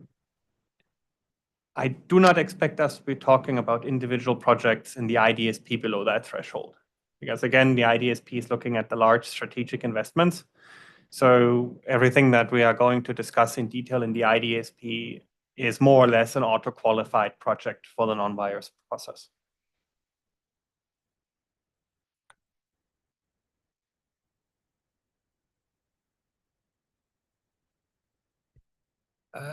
If I could just follow up one more time with Eversource on your response to the question about the possibility of publishing in an IDSP multiple alternatives considered for a given investment, and that you'd stated that your preference was to just publish the final arrived at solution and not prior steps.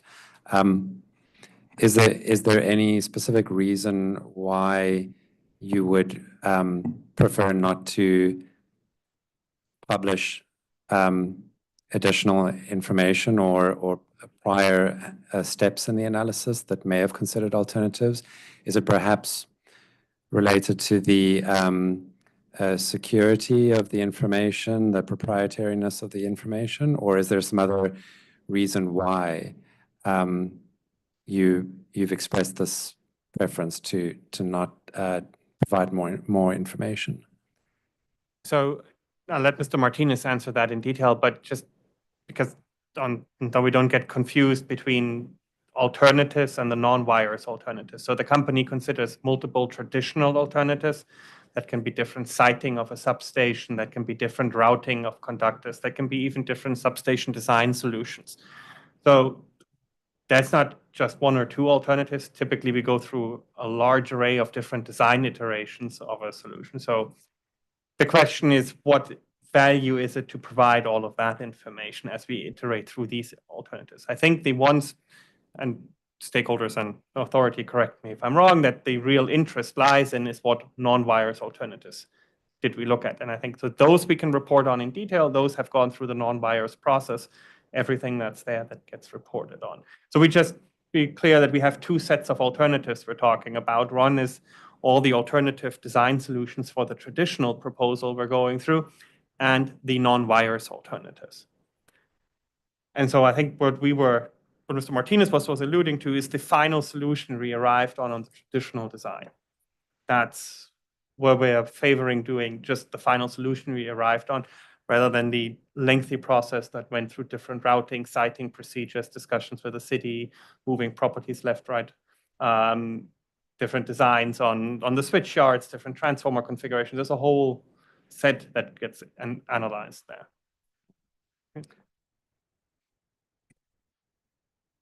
Juan Martinez, Eversource again.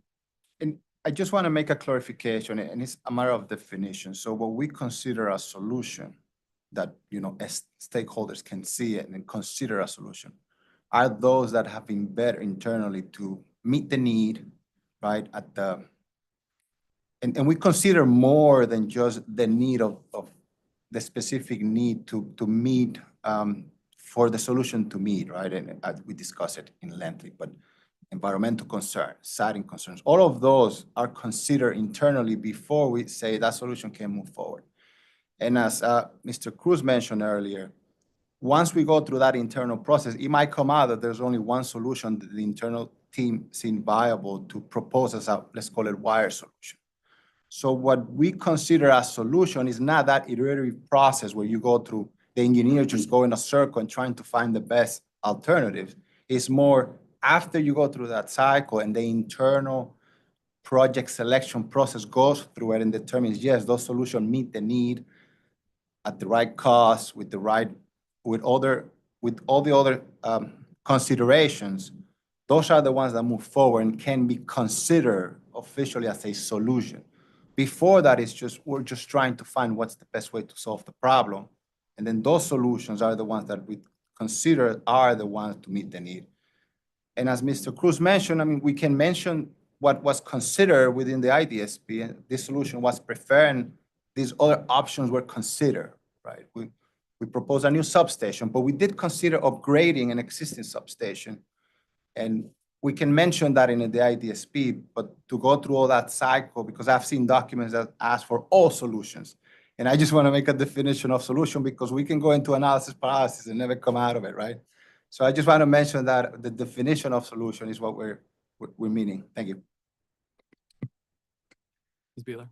Yeah, Stephanie Beeler, RMI. I just want to clarify, I think we would be interested in other traditional solutions considered as well. But again, like you both mentioned, the level of granularity can be a summary of the other solutions considered for the purpose of the IDSP. Thank you.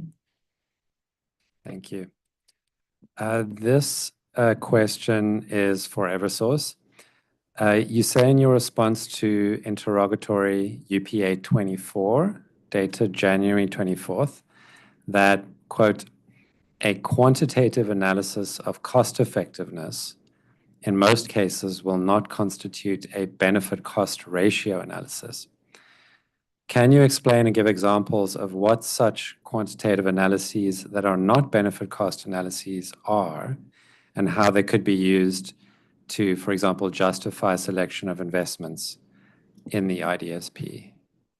Doug Horton with Eversource. I can try, but I'd look for my colleagues to help fill in. And just thinking of it purely from a financial perspective as opposed to, I'm not on the engineering side or the solutions development side, but the way that I have learned this over my career and understand it is if you think about a simple example like a pole, which I realize is overly simplistic for what the types of investment decisions we're talking about here, but if a pole breaks and needs to be repaired, there's no analysis done to say whether or not it's cost effective or if you think of a business that's not a utility business who's intending to make an investment and justifying that based on a cost benefit analysis with revenues and expenses and understanding that the revenues produced by an investment would exceed the costs of that investment.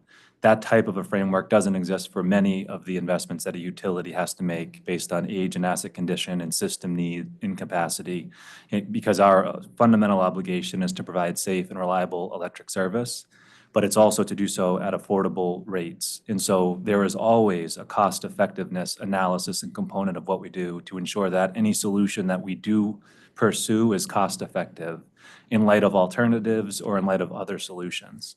But that doesn't mean that there's a benefit cost analysis done for quantifiable benefits, or like the example I started with, where you're looking at additional revenues produced or quantifiable monetary benefits produced by a particular investment. So I said a mouthful, but I think that's generally what we're trying to capture there is we understand and expect to be held accountable to ensure that every dollar we spend is spent cost effectively, but that's not always going to look like a true BCR. So one example where we have undertaken a benefit cost analysis and we're looking at like a BCR greater than 1, where you would say the benefits of a particular investment exceed the cost of that investment, is advanced metering infrastructure, where we have undertaken that analysis and have said that based on this timeline of investment and all of the costs that we expect to incur over this time period to unlock these benefits, there's a BCR associated with that, but that's a unique analysis done for AMI. That's not an analysis that we generally take. And so again, I'd hand it over to my colleagues to speak about the way that we do undertake or what would a cost effectiveness analysis look like. But in my experience, it's generally saying we've identified a need that we have, the infrastructure that we operate needs a certain upgrade or a component or what have you. A solution is needed. And then we rank based on cost effectiveness of the available solutions. What is the least cost way for us to implement that solution or to solve that need?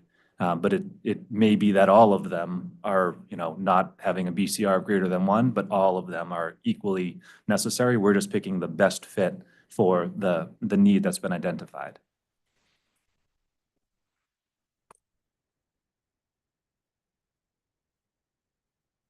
Thank you. We're moving on now to the topic of investment plans for both EDCs. Can you elaborate on the type of information and level of detail the companies propose to include in their proposed Chapter 12, investment plans and customer benefits?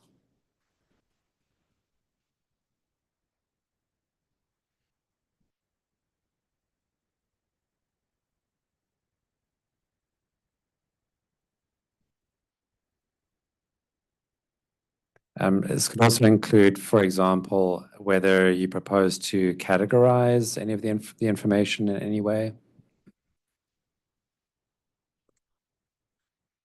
Lucas Cruz for United Illuminating. So for Chapter 12, we really see that the outcome of this part of the IDSP would be including for that cycle all non-projects and programs and their dollar amounts per year in a 5-year capital plan format, if you will. And we plan to include a discussion on the benefits of those investments.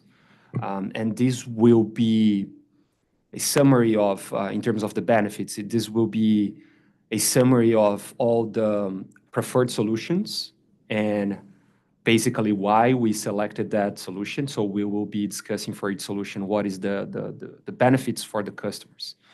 And in this chapter, we plan to summarize the benefits of the entire plan, the non-plan at that time of the filing of the IDSP.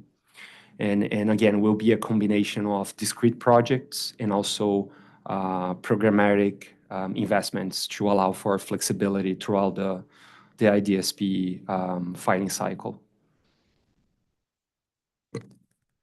Doug Horton with Eversource. Just a couple things to add. So on Chapter 12, we had identified 3 categories of investments, so planned or core investments or base investments, incremental investments for things like AMI or distributed energy resource interconnection costs. And then the third category was for IDSP investments.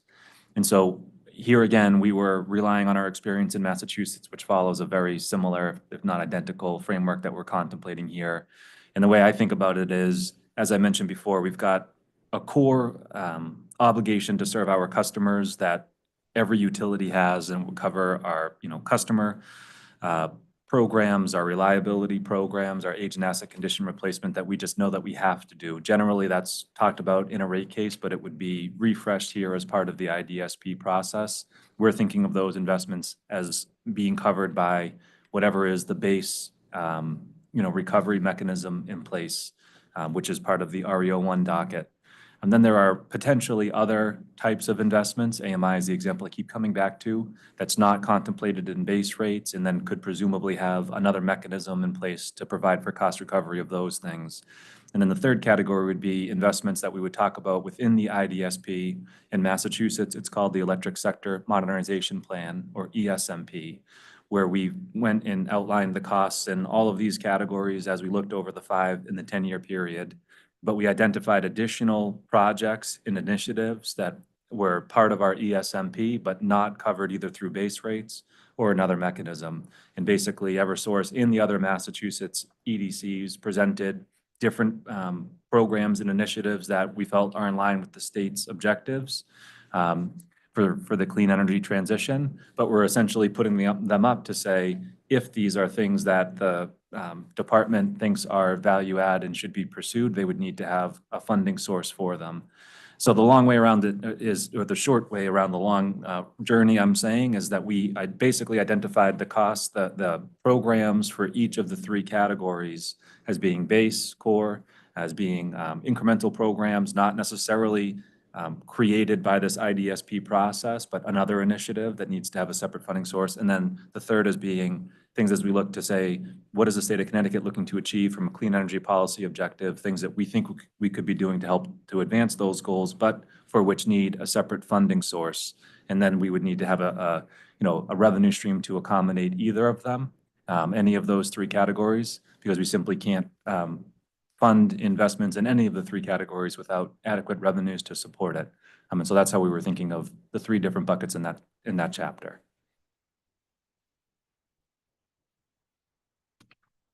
And just quickly, can you clarify where that third category that you described, and I think we may have gone over this already, but where within the IDSP would the sort of background information, the basis for that third category of investments, where would it be found within the IDSP document? Let me just confer for one moment.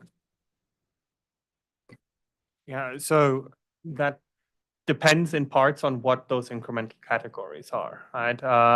So we've talked about incremental investments for DER, hosting capacity enablement. So you might find this in the Chapter 7 on the multi-year solutions, new investments to enable hosting capacity that might be incremental to existing programs or the base capital, or if it is on the resiliency aside then respectively in that chapter.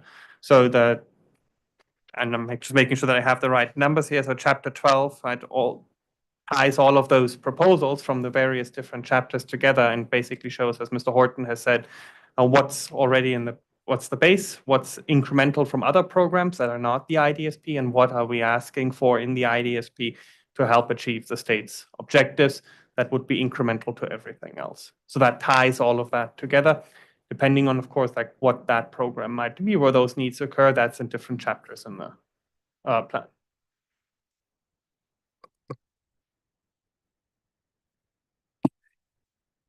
I think this will probably be our last question before the break, and has some overlap with the prior question.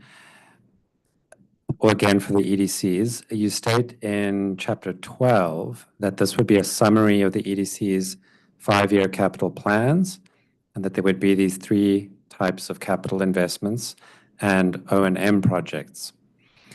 Can you describe the nature of the O&M costs that would be included in the IDSP? How would the EDCs determine which O&M costs or projects are included in versus excluded from the IDSP?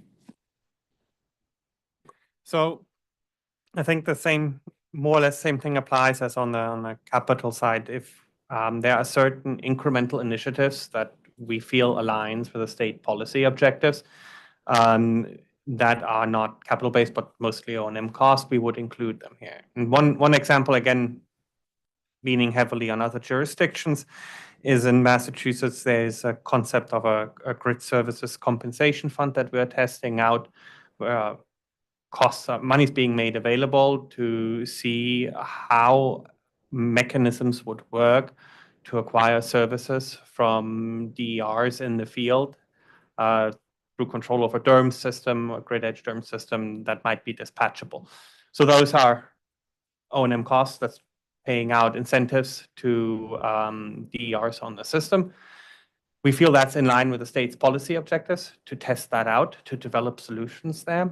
And that's something we proposed in that plan as an incremental O&M cost. So similar here, if such a plan is developed, then we find that there are certain programs that need to be tested that do not end up in a capitalized asset, then that would be incremental O&M that we propose in the plan. Thank you for that. Is there any relevant Connecticut example that you would think of that would fall into this category? Or from UI? Well, I mean, if it's already existing, right, it wouldn't be an incremental ask within the IDSP plan. But I don't have anything off the top of my head. It's something new that we would be proposing here. That'd be something we'd have to work through as part of the plan. To that point of if it's already existing, but would it not still need to be represented, even if it existed, if we were talking about the future 5 years of that particular expenditure, wouldn't it still be included in the IDSP? Yes, so what Mr. Horton has said, right, there's the 3 buckets. That's what's in the base rates, what's incremental to base but funded through other mechanisms, and incremental as part of the IDSP. Okay. So in that case, if it is, then probably in the second bucket. That's where it would be represented. Okay. Maybe just another example to help, because I know the different acronyms also make it hard for me to follow. But so an example, to use the Massachusetts example and more acronyms, but in Massachusetts, it would fall into the second category, the DER interconnection costs, where there are areas of our system that are saturated that right now, in the absence of a mechanism which the department has enabled, that would have us making system upgrades to enable DER interconnection to occur, the interconnection cannot occur because of the cost, the saturated nature of that area. The costs are just too significant for the DER interconnecting customer to bear. So the department has accommodated an innovative rate design and rate making approach where we share the costs equitably across interconnecting customers in the queue and those who will come later, and then also our existing distribution customers. That was a pre-existing mechanism that we had for specific targeted areas in Massachusetts. So that I would think would fall into the second category that we're talking about here. But as part of the ESMP process, or here the equivalent, the IDSP process, we identified additional areas where we had that same circumstance existing. And so we said we can enable those areas to be, to interconnect, but we would need to have the same structure, a fee-based approach in order for us to unlock that. So as part of the ESMP approval, the department essentially said, yes, we agree, that would make sense to move forward. And then the recovery can take place in a similar way as that, the previously approved mechanisms, right? So there was, the concept was out there, but the specific approval didn't yet exist until the ESMP process. The need hadn't been specifically identified until as part of the ESMP. So that's a case where we said, going through the ESMP process, we have a similar construct. Let's try to enable it with a similar design as what existed in these other areas. Whereas the example that Dr. Walker shared was a case where going through the ESMP/IDSP process, we had identified another service that we could offer, a role that we could play, something we don't do today, and we can't do for free. But if the department finds it to add value and is willing to support us by providing us recovery of those costs, then we can play that role. It's incremental O&M, it's not in our base rate, and it's not covered by an existing mechanism or even a mechanism that exists but doesn't yet capture those costs. So the department said, yes, we agree, we like it, but we know that you need to have a new mechanism. We're engaged in that process right now to evaluate, investigate, and then presumably establish what that mechanism would be. That mechanism would be in that third category. Okay. Thank you, Mr. Horton.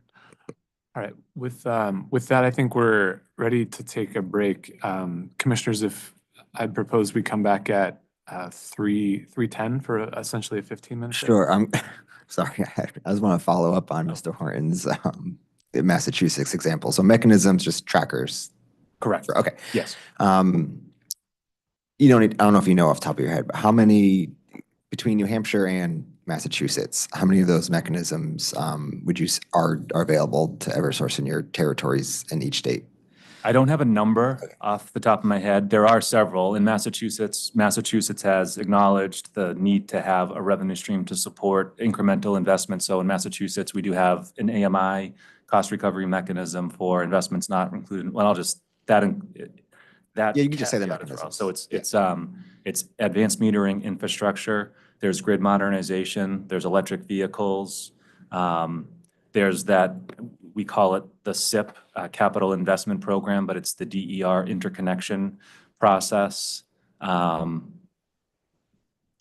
Those are the big ones that would be, in my mind, for distribution infrastructure. Okay. And on Massachusetts, on folks' bills, are those all acronyms? That's a great question. Specifically, or just kind of jumbled somewhere? It's more, I would say it's more jumbled. I would have to look. We don't have it broken out on the bill by component in each service territory. So Massachusetts, well, it's one operating company.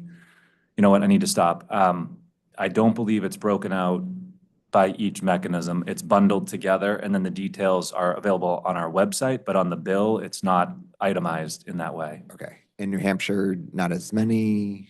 In New Different Hampshire, policy I'm sorry. directions the state is taken? No, in New Hampshire, I do know there's a half a dozen mechanisms, but there's only really one of those mechanisms for distribution infrastructure. In New Hampshire, we're in the process of a rate case currently. The targeted mechanisms there were more for vegetation management expense. And then we also had a particular sort of in that second category of costs, if you will, where we had the New Hampshire PUC had authorized us to purchase pole plant from Consolidated Communications, which was a jointly owned. And then we had a cost recovery mechanism for that. The supplemental capital in New Hampshire previously, prior to this rate case, was facilitated through step adjustments. And there is not a separate, capital cost recovery mechanism for New Hampshire at this point in time. Okay. And on your step adjustments, would you earn an ROE on that, or is Yes. that, okay. Yes. Okay. Von Grid, kind of same question, just with your utilities in New York and Maine, just on the mechanism question. Just broad, you don't have to get in terrible amount of detail. Yeah, sure, I'll try to answer it the best way I can. Kevin Donnelly from UI. In New York, perhaps a little different because we're underneath a settled joint proposal. So there's a number of mechanisms that are underneath that subject to reconciliation, symmetrical or downward only. kind of along the line. So if you incur costs, a lot of it is to advance state policy goals, and anything that is related to what is going back a decade now called REV, Reforming the Energy Vision. So that's a whole bucket of things similar to what Mr. Horton was just saying. In Maine, nothing comes to mind jumping right out in front of me, but I'll think about it a bit more or ask perhaps at the break. The capital side, there aren't trackers, but there are through our New York joint proposal and in Maine forward-looking rates. So we have funding in place in base rates for investment to advance aging infrastructure, reliability, capacity, constraints and additions, and all your other normal categories of a capital plan. Okay, all right, thanks. Sorry, Mr. Kramer. I think let's do 3:10, yeah, and try to keep us on schedule. So we will reconvene at 3:10. Thanks.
I'd like to reconvene the technical meeting. Mr. Kramer. Thank you, Commissioner Arconti. Thank you, Commissioner Arconti. I'm actually going to just pass it right back to Mr. Jackson to continue our questioning related to IDSP. Thank you. So the next topic we'd like to discuss is on stakeholder engagement and equity. And the first question is to both the OCC and the advocates. The EDCs propose engaging stakeholders for input on 1, stakeholder engagement and equity policies on page 4 of their proposal, 2, data and inputs for its long-term demand assessment on page 7, and 3, DER interconnection planning and group studies on page 9. Do the advocates and the OCC view these as the right stakeholder engagement opportunities to include in the IDSP process? I can repeat them if you'd need me to. Okay, so 1, stakeholder engagement and equity policies. 2, data and inputs for its long-term demand assessment. And 3, DER interconnection planning and group studies. So do you view these as the right stakeholder engagement opportunities for the IDSP?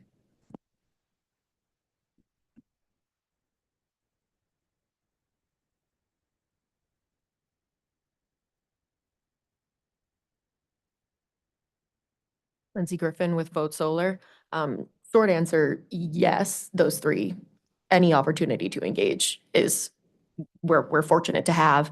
I think the extra, level of detail that I would add to that is when that type of engagement is happening and how it's going to be incorporated is something that we as stakeholders are kind of concerned about is there some sort of criteria or level of detail that can be provided as to what stakeholder feedback is incorporated and if it's not, why it's not, and where in the process that sort of feedback from stakeholders is being gathered.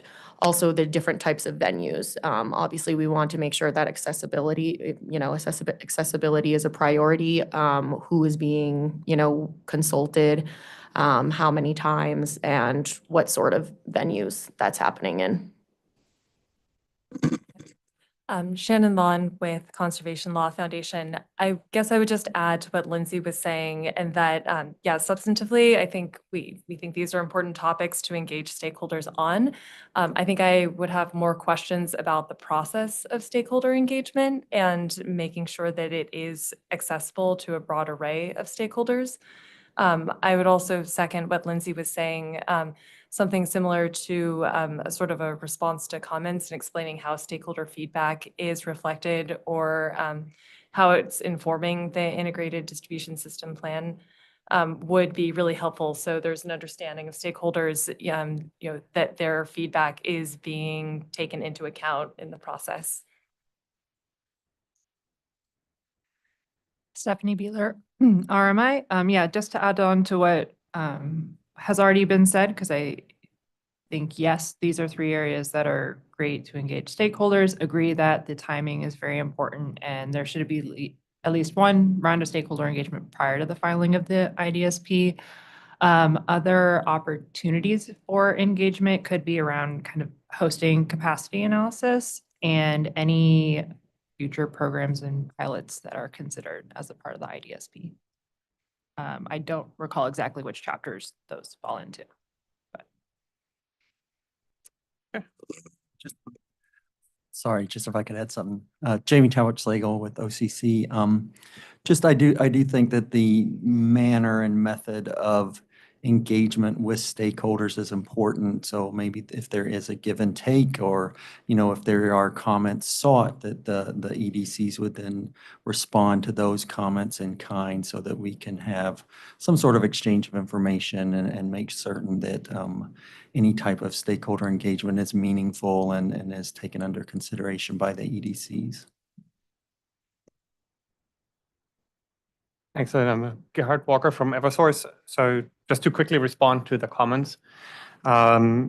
So yes, the way we're envisioning the stakeholder engagement, there are three topics pointed out. I'm going to pick one of them just to give a bit of an example of how this has been operating also in other jurisdictions. If we look at the DER planning component, we refer back to prior to the break, the long-term system planning process out of Massachusetts. Here we basically looking at the same idea. There are regular stakeholder meetings. I do believe they're bi-weekly, where we are walking through this process design with the stakeholders. The stakeholders have both verbally the opportunity to provide feedback and in written form, and the companies will respond to that feedback. But I think most importantly, I think the aspect is of stakeholder input into those two forecast components, right? The long-term DER forecast, which informs the hosting capacity. And I just wanted to kind of tie this together. That's exactly what we're looking for, is an understanding of where the state and where the stakeholders are looking to develop ground-mounted large-scale solar so that we can accordingly plan. We're looking to take that input directly into those forecasts. The intention is not to dismiss this input or to brush it away, because in the end, this is a collaborative process where we need to understand where the state and the stakeholders, specifically the solar developers in this in the case of the DER planning input, want to and will be able to develop solar, right? The worst thing that we can do is develop solutions in areas where nobody's going to develop solar. So that input will be directly taken. We will develop those forecasts based on that input, and then the solutions will be presented to PURA for approval. On the long-term demand assessment, the same thing is here. We're really looking for input to provide different scenarios to the authority to kind of understand what different policy decisions and technologies will have as an impact in the long term. And again, here stakeholder input is very welcome, and we're open to running different scenarios based on the stakeholder input from the state side or from other stakeholders on the ground. So I do think these will be very collaborative processes, and we've had a lot of success in Massachusetts with those. And in terms of the accessibility, again, just to provide examples, right? Some of these happen in person with remote dial-in access. Others are typically remote options. And all of this is communicated far in advance through a very structured way. So we do believe that that's done equitable and that everybody can participate and has the opportunity to participate. Ms. Griffin. Lindsay Griffin with Vote Solar. I just want to layer on top of that, and it is important to speak with the DG stakeholders in these conversations, but I just want to stress the importance of community engagement as well. If these DG stakeholders and developers are communicating and expressing that they're going to build in a certain region of the state, I think it is important to do proactive communication to the communities that are going to be directly impacted by some sort of development or infrastructure upgrade. And to quickly respond to that comment, I think that's where the first avenue for the stakeholder input is really designed for the companies to understand how best we can engage communities and stakeholders where we have projects planned. Right? One outcome out of this IDSP is potentially incremental new projects, specifically probably around climate objectives of the state, new development for hosting capacity.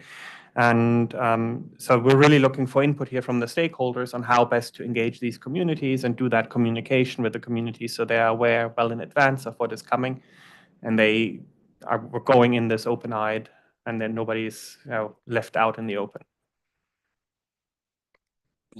Kevin Donnelly, UI, just want to emphasize full alignment with what Dr. Walker said. And it's critical to get stakeholder input for those very reasons. Where, when, how big, what are the needs, where are the developers thinking that will hit, to what you had just mentioned a moment ago, Ms. Griffin. Does the community know about it? Do they want it there? I mean, the developer has to be able to do that on their end as well, to size, this is what could work, this is where I think there's an opportunity. We, on our end, need to understand and we need to help better inform through hosting capacity maps and insights. Here's a better location.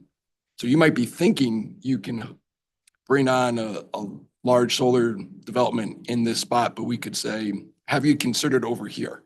Because this is where you might end up with a quicker solution to market, one in which there wouldn't be as many infrastructure impacts or upgrades, one perhaps that is a less impact on the community. That's the collective, I think, collaborative solution that you're looking to capture. And if it can better inform our forecast, all the better.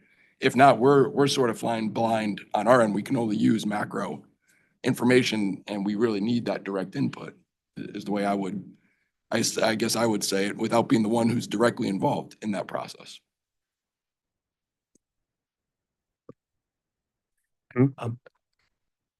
Just one more question, sorry, to follow up on Mr. Donnelly said, and I think it's also very important to get this input, especially if there's incremental IDSP investments being proposed, because it does provide the authority with some background on why those are proposed, and if that is founded and based on broad stakeholder input from state agencies and the developer stakeholders and community stakeholders, I think that makes that approval process more transparent than if it is just based solely on something that the companies have developed as a forecast. So I think this is a win-win-win situation around the board if that stakeholder input happens, especially on the DER planning, in this long-term system planning process where we're looking at increasing hosting capacity proactively to achieve the state's climate goals. Sorry. Oh, no, that's okay. You were first. Commissioner Arconti had a comment. Dr. Garrett, you mentioned biweekly stakeholder meetings in Mass.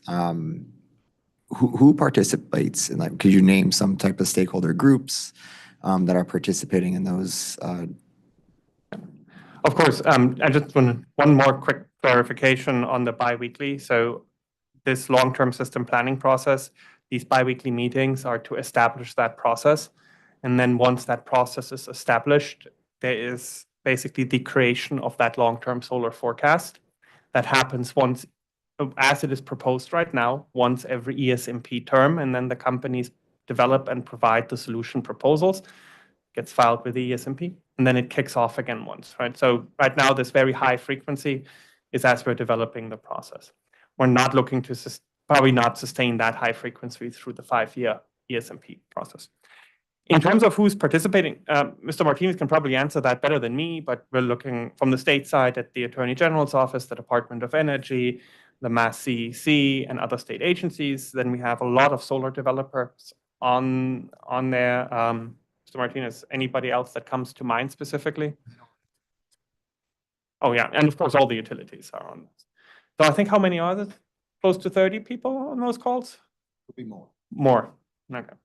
That's helpful. And Ms. Griffin, when you mentioned the community involvement, I think that's a huge objective, at least here in Connecticut, especially. Could you expand a little bit on your vision on community involvement? Because I'm thinking mayors and first selectmen definitely is here in Connecticut, because you're seeing citing of certain projects in certain areas of the state, a propensity, and really kind of coming to a head. If you look in the legislature this year, there's a host of citing council reform bills because local communities just aren't feeling like they're being heard. So if you could just expand on that at all, it would be helpful. Thanks. Yeah. Lindsay Griffin with Vote Solar. I think an effective opportunity to engage with the public are through town halls, and I'm not going to provide any sort of recommendation on whose responsibility is to, facilitate these kinds of discussions, but open forums where they provide translation services, transportation services, post-work hours, communicating with those who might not have access to digital communications, are all sort of different options and ways to engage with the public. In Massachusetts, they often do something called a DPU Roadshow, where they go around to large cities in the state and the commission communicates relevant proceedings to community members, often between 6 to 9 p.m. So people can engage And I found that that's a really effective way to engage stakeholders and just residents of the state. I've seen, many community members come and are able to express concerns about specific dockets that they are acutely aware of, or just general energy burden and affordability issues, or their issues with trying to go solar. It's, I think just allowing a space for people to communicate and offer their sort of feedback outside this formal setting is really important. It was really difficult for me to even find the time to be able to come down here. I had to rent a vehicle and miss some other state work. But I can only imagine the difficulty of trying to understand this type of information when you do not work in this industry.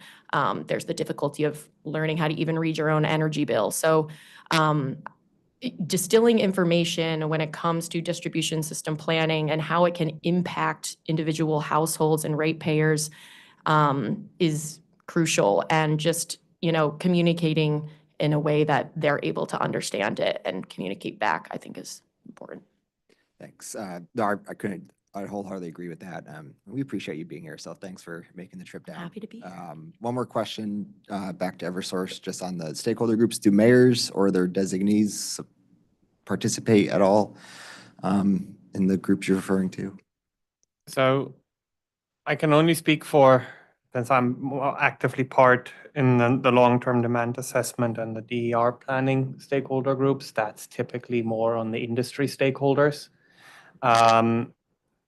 I can't speak to the what's in Massachusetts called the CSAC working group, where that's gone through. We can get you that information. If you're interested to get a list of participants for that working group, that's something we can happily provide. Yeah, I would like to see that. for Okay, sure. well, we can take that. Sorry, Mr. Kramer. Back to you guys. Thank you. Attorney Talbot Slagle. Thank you. Jamie Talbot Slagle with the OCC. In addition to talking about developers and the solar development, I think it's important to recognize that the distribution system also includes other things like, electric vehicles. So it would be good for the EDCs to engage the communities where, they want these electric vehicle charging stations or things like that are more relevant to individual ratepayers. And so those are some important stakeholders that shouldn't be forgotten in this whole process. Lucas Cruz for UI. One great example for this is at UI, we have the economic development managers who are in constant contact with the municipalities to collect inputs more towards new load development, developments like a new arena in a specific area of our municipalities, also development of big residential buildings. And to the best of my knowledge, this occurs every quarter. There's meetings with the municipalities to collect all these inputs, and this is included in our load forecast analysis. Okay. Shannon Lawn with Conservation Law Foundation. Just wanted to add one thing. It sounds to me, based on this conversation, like there's potentially a role for a sort of liaison. I'm wondering, I don't know if this is the case in Massachusetts, but just in terms of reaching the broader public, if there are trusted community level organizations, membership organizations, they could be playing that sort of liaison role to bring in a broader array of stakeholders. So I don't know if you'd be able to speak to that, if that's present in other jurisdictions where you operate, but it seems like that could potentially bring in a broader array of stakeholders into this process that other ways may not have access.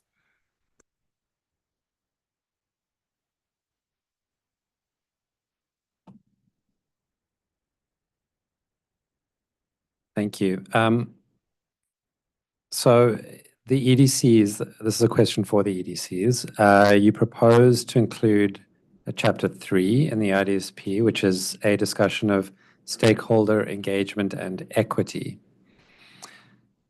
We'd like to know how much of this section's proposed contents would be newly developed for the IDSP versus adapted from existing utility stakeholder engagements or equity initiatives?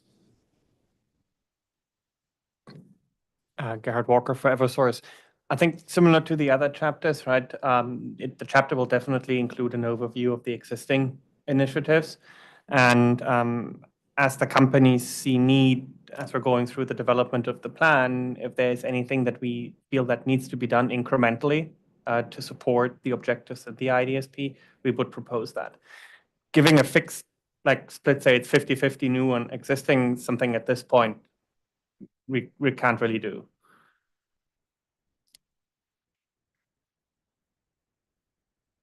Lucas Cruz for UI, and it's the same.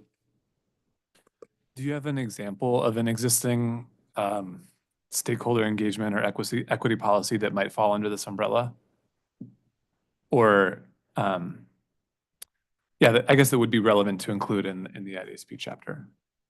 So I think at this point, and we're going into territory where I don't have the answers, and we might have the wrong people here to answer this. So if that's something we can provide as an answer after the technical session, we can definitely take a look at that. Okay. Maybe something to follow up on in written discovery then for. Yeah, please. I'm sorry. Could we get some feedback on Miss Attorney Lon's just idea on a liaison group? I'd just be interested to hear some quick thoughts on that. Doug Horton with Eversource. I mean, I think to what Dr. Walker was saying, we don't have the right people at the table to speak to in depth. I think what you're suggesting makes good sense. And from what I know anecdotally, we have had challenges with getting a level of participation in the stakeholder group. So trying to find ways to engage. I know it's something that we're always open to ideas. I just can't speak with specificity any more level than the anecdotal in terms of how we're doing that or what community liaison type organizations may exist. Kevin Donnelly from UI. I think similarly, we do have members of the company and they're looking at what their roles are with not only what Mr. Cruz said, economic development, but community outreach, specifically on, say, major projects that we're already advancing. There's a community outreach team that would be on a significant project. That aspect of the business and how we do that in an effective way through community outreach, through our external communications team, if there were to be a specific role that might get carved out, created, a need that got justified, documented, brought forth, having the ability to receive funding for that as an incremental cost to the company would be paramount to being able to advance efforts beyond, I think, what we currently do. Happy to follow up because perhaps, as Mr. Horton said, we can get a more in-depth answer from others within the company. So perhaps a written discovery would be most helpful. Lindsay Griffin with Vote Solar. One idea that immediately comes to mind, and Mr. Donnelly might be familiar with it because I get the impression that you work in New York as well, is NYSERDA established regional clean energy hubs. And based off of the different partners and stakeholders that we engage with in New York, they find a lot of success in using those regional clean energy hubs as a proactive way of communicating with community members. Thank you, Mr. Kramer. Thank you. The next question focuses more specifically on equity. And this is again for the EDCs, but also open to all participants. So the EDCs state that they would coordinate with the broader stakeholders and communities to develop clear and cohesive equity policies and practices, including language access, environmental justice, and the citing of electrical distribution system architecture. The question is, would this amount to IDSP-specific equity policies? And how would the policies described here interface with other facets of the company's operations? For example, customer service and billing.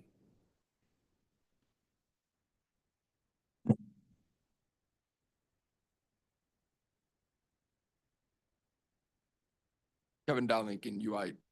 and I'm gonna apologize, Kamashka, to say that one more time. I was trying to process it all and I think I got lost in my own head.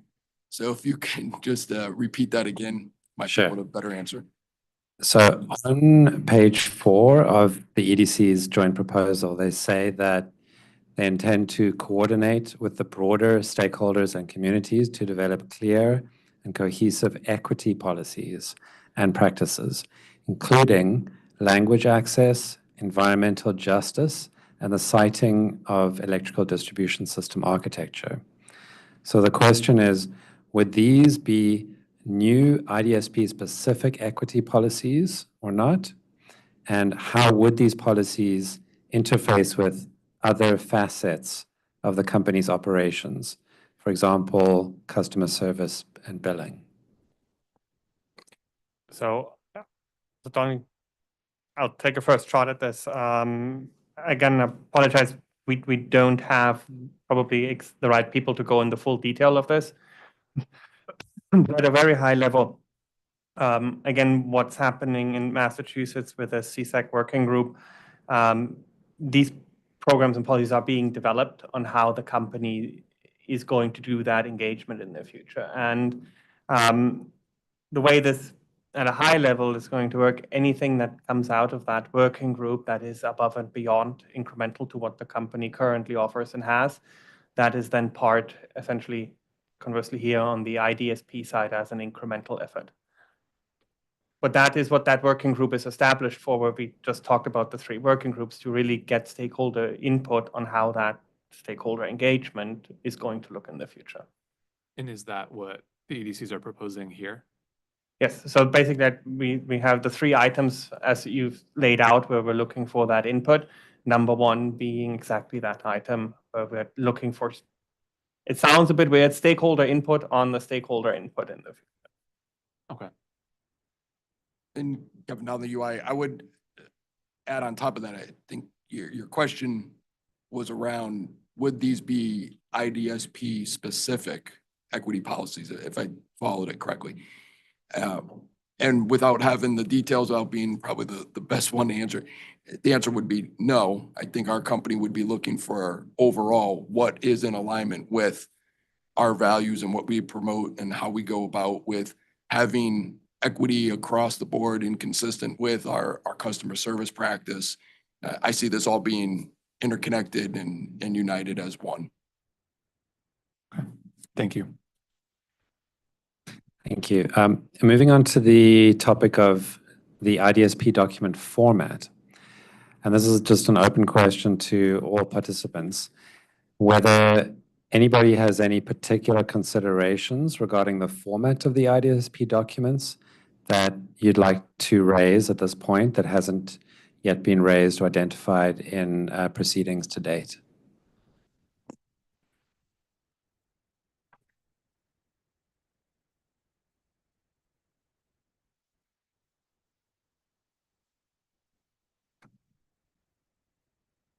If not, we can move on to the next question. Laura, if you would mind moving the slides on to slide number 7. Yeah.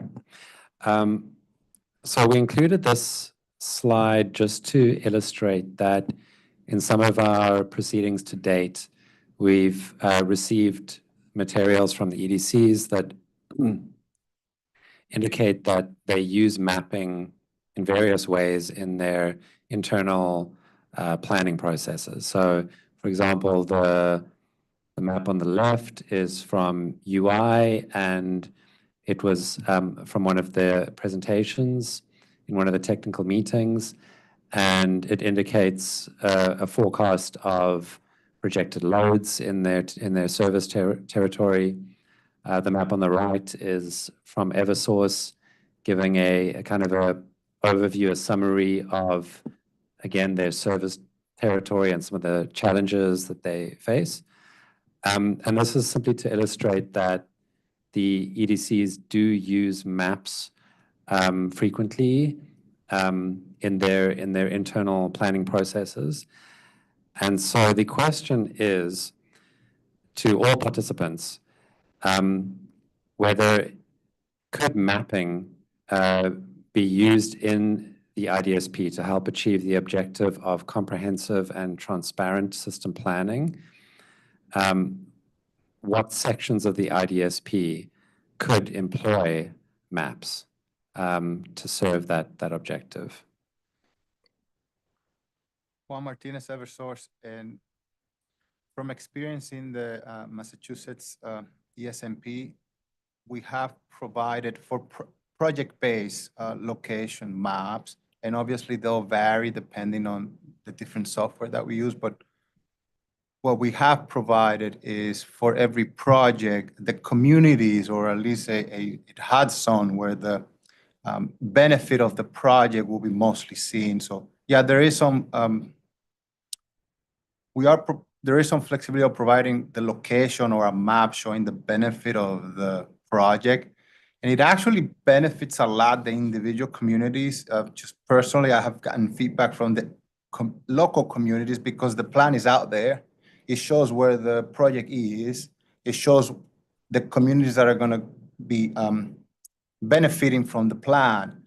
And just by having that alone, the individual communities and the individual towns and cities know what plans are there for their individual area. So there is flexibility in doing that, showing areas that are going to benefit from specific projects. So that is a possibility.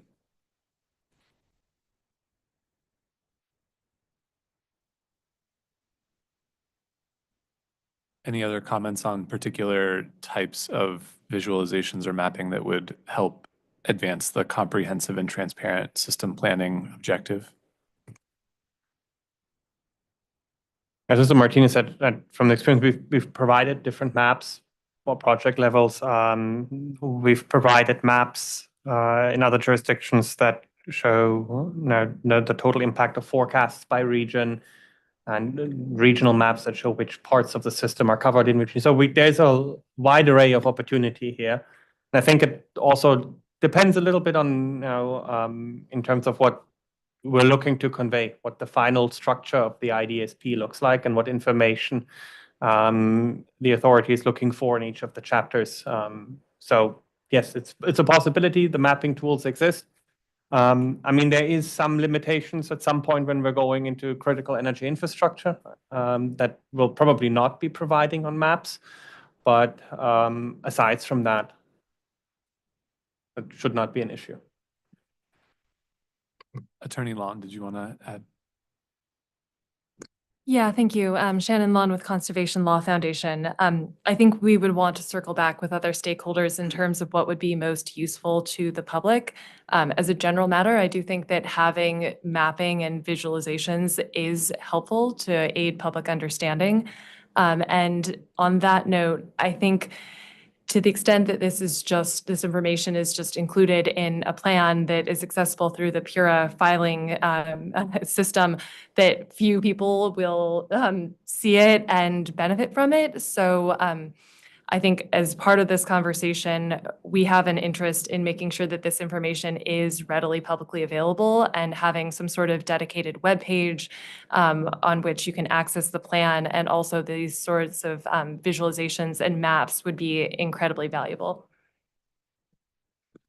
Lindsay Griffin with Vote Solar. I just want to add on to that, and I do think there's so much value in making these types of maps and infographics publicly available, but I just want to stress that if I did not, have my professional experience and education in energy, I would not understand these maps. So I think having a version available that is more easily understood to those who might not completely understand what is actually being shown on these maps would better accessibility to the general public. Ms. Beeler? Stephanie Beeler, RMI.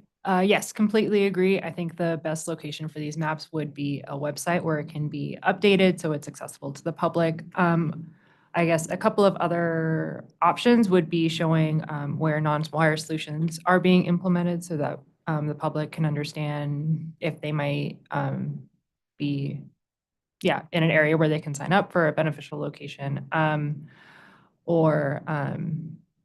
Yeah, that was another option. Thank you.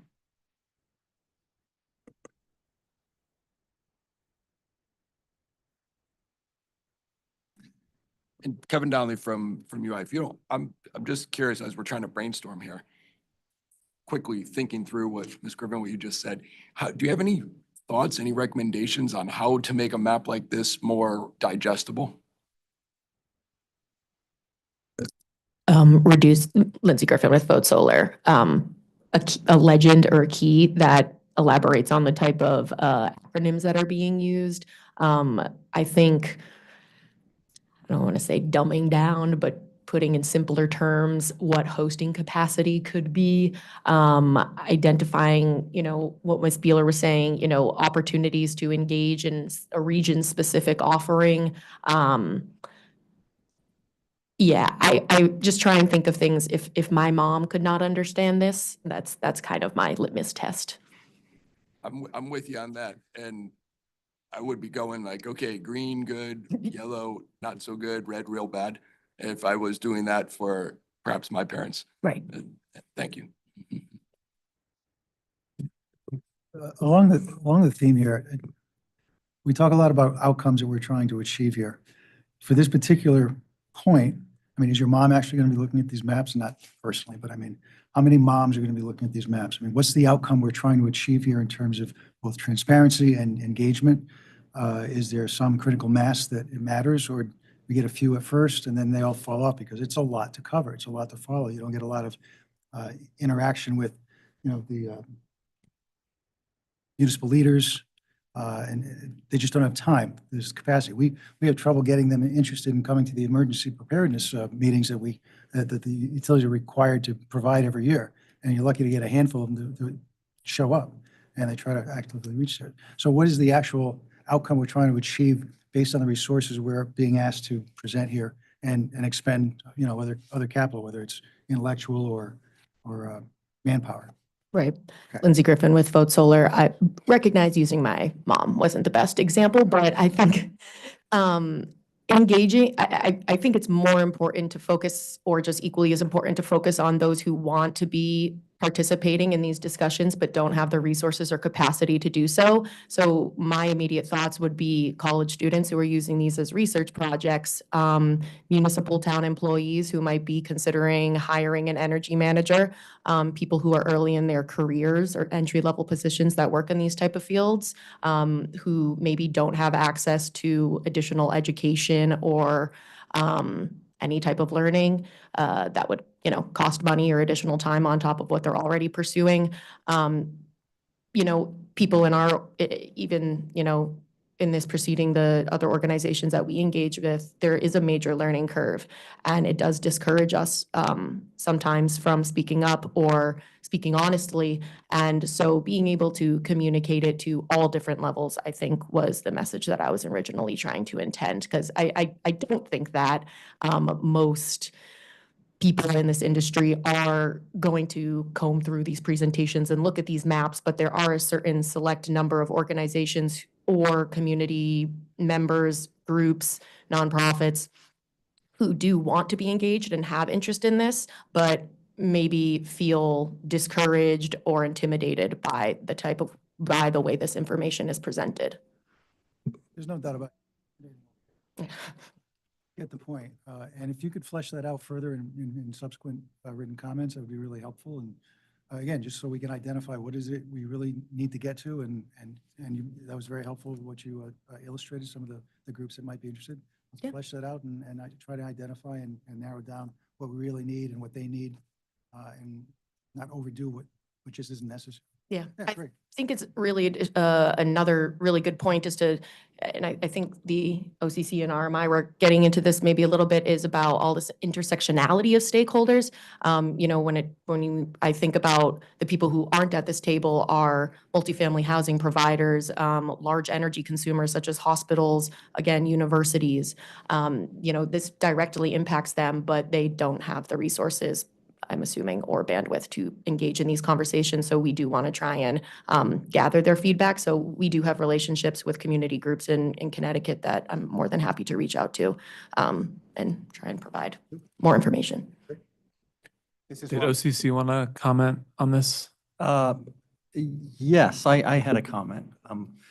Just as far as mapping go, and answer to your question, yes, I think maps would be helpful. I think as personally, I think the level of engagement is up to the individual. I mean, I think that so just an anecdote, yesterday as we were preparing for this meeting, we were on a Zoom call and I was working from home, and then 11:30 my power goes out. And so I'm kicked off my call and I'm thinking, as we're talking about IDSP, well, what does this mean? Is this a sign? But I was thinking, you know, as far as mapping goes, because this happens with some regularity where I live, I would love to be able to go to a map and have the plan and say, is there some fundamental problem with the distribution system that means that I lose my power with more regularity than other people do in my area where I live?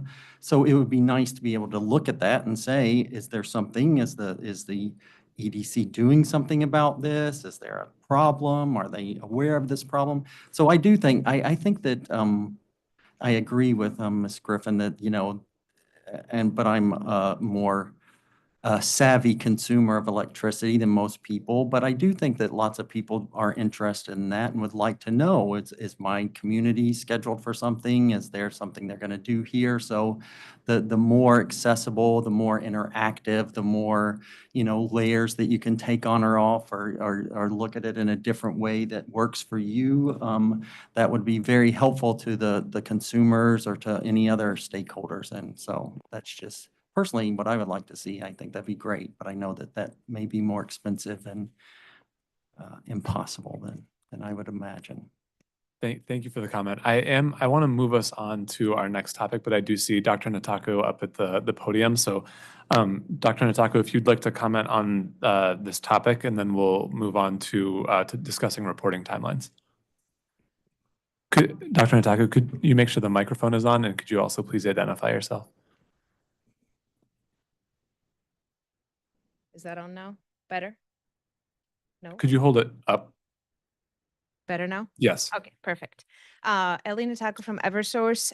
One more topic to bring up. Again, no expert here to discuss it from our company at least, but we have the Pure dashboard that actually does help with visualizations of various metrics. And sometimes metrics are combined between Eversource and UI for the user's convenience. Also, the example that was brought up by the OCC is great. It refers directly to the town scorecards that we've been issuing. And I think it's the third year that is going to be issued now in March of 2025.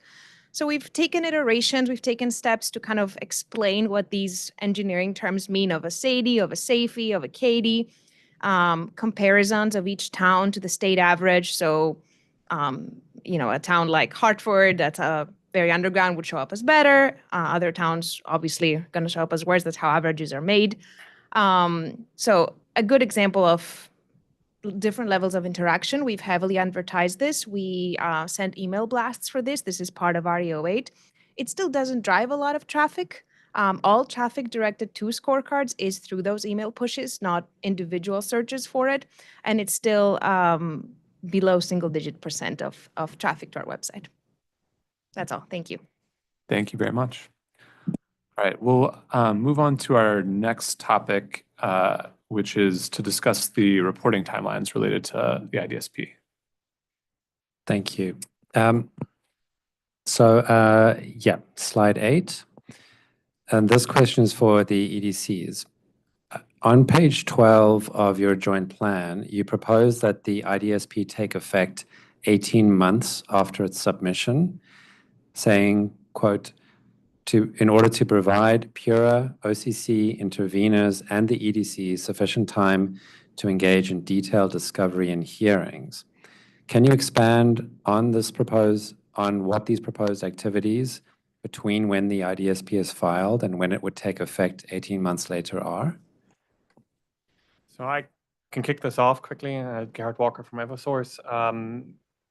So going back to what we've outlined in chapter, I believe it was 12 on investment plans, right? There is an expectation that some incremental investments would be outlined in the IDSP that would require the authority's approval. So in order to allow for adequate time for discovery and hearings in that process and time for the authority to make a decision, we're advocating for the fact that the IDSP be filed 18 months prior for it going into effect. That's a similar timeline that we have in the Massachusetts jurisdictions. That is a bit of a tight turnaround, but it is doable.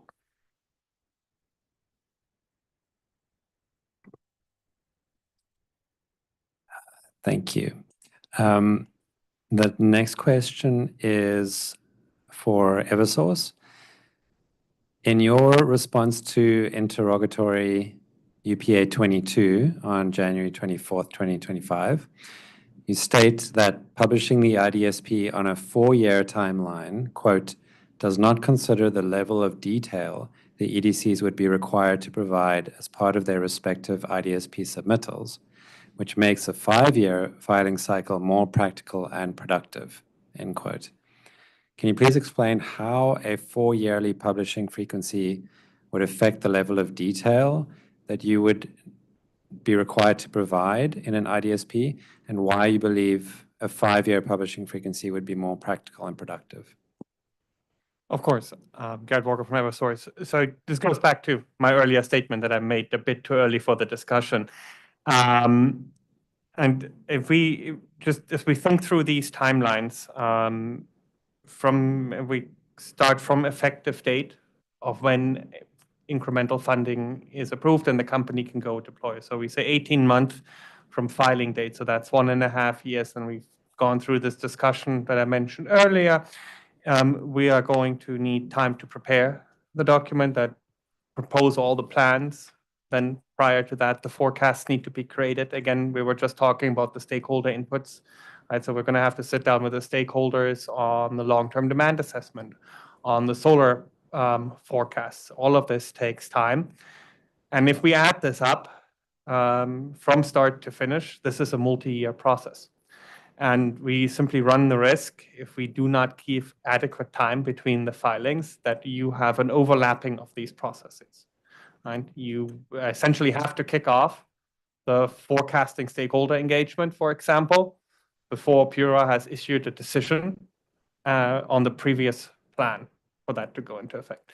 So we just have to make considerations for that timeline. This is a very complex process with a lot of input, stakeholder, and solution development and process for PURA to review and authorize any incremental spend, that timeline is long enough for us to go and actually then work on the plan and implement it before coming forward with the next one. That's why we're advocating for this longer timeline. So then, if I'm understanding you right, 5 years is enough time, but 4 years is not enough time? I wouldn't put it as a hard, like, is that not, 4 years and 180 days is not enough, and 4 years, 181 is sufficient. It is better to have 5 years than 4 years. Let me put it like that.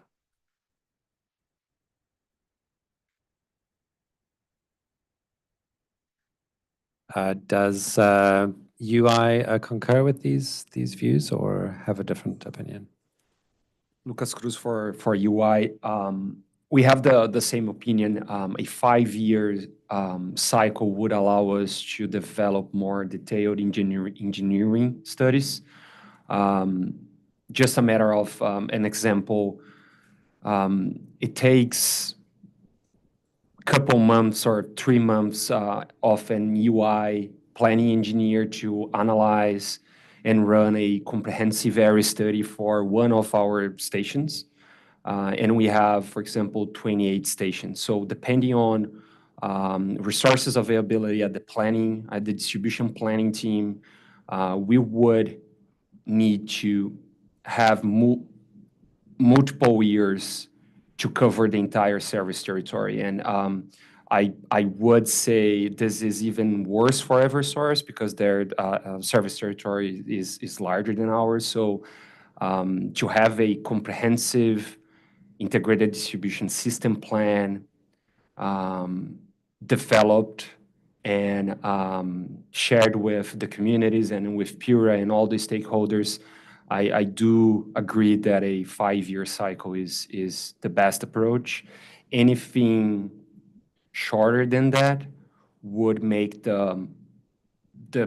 mainly the grid needs assessment part to be reduced, to be, maybe we would have more placeholders, if you will, in the plan for the lack of time to develop all the engineering studies and include the best solutions and develop the entire plan for the service territory.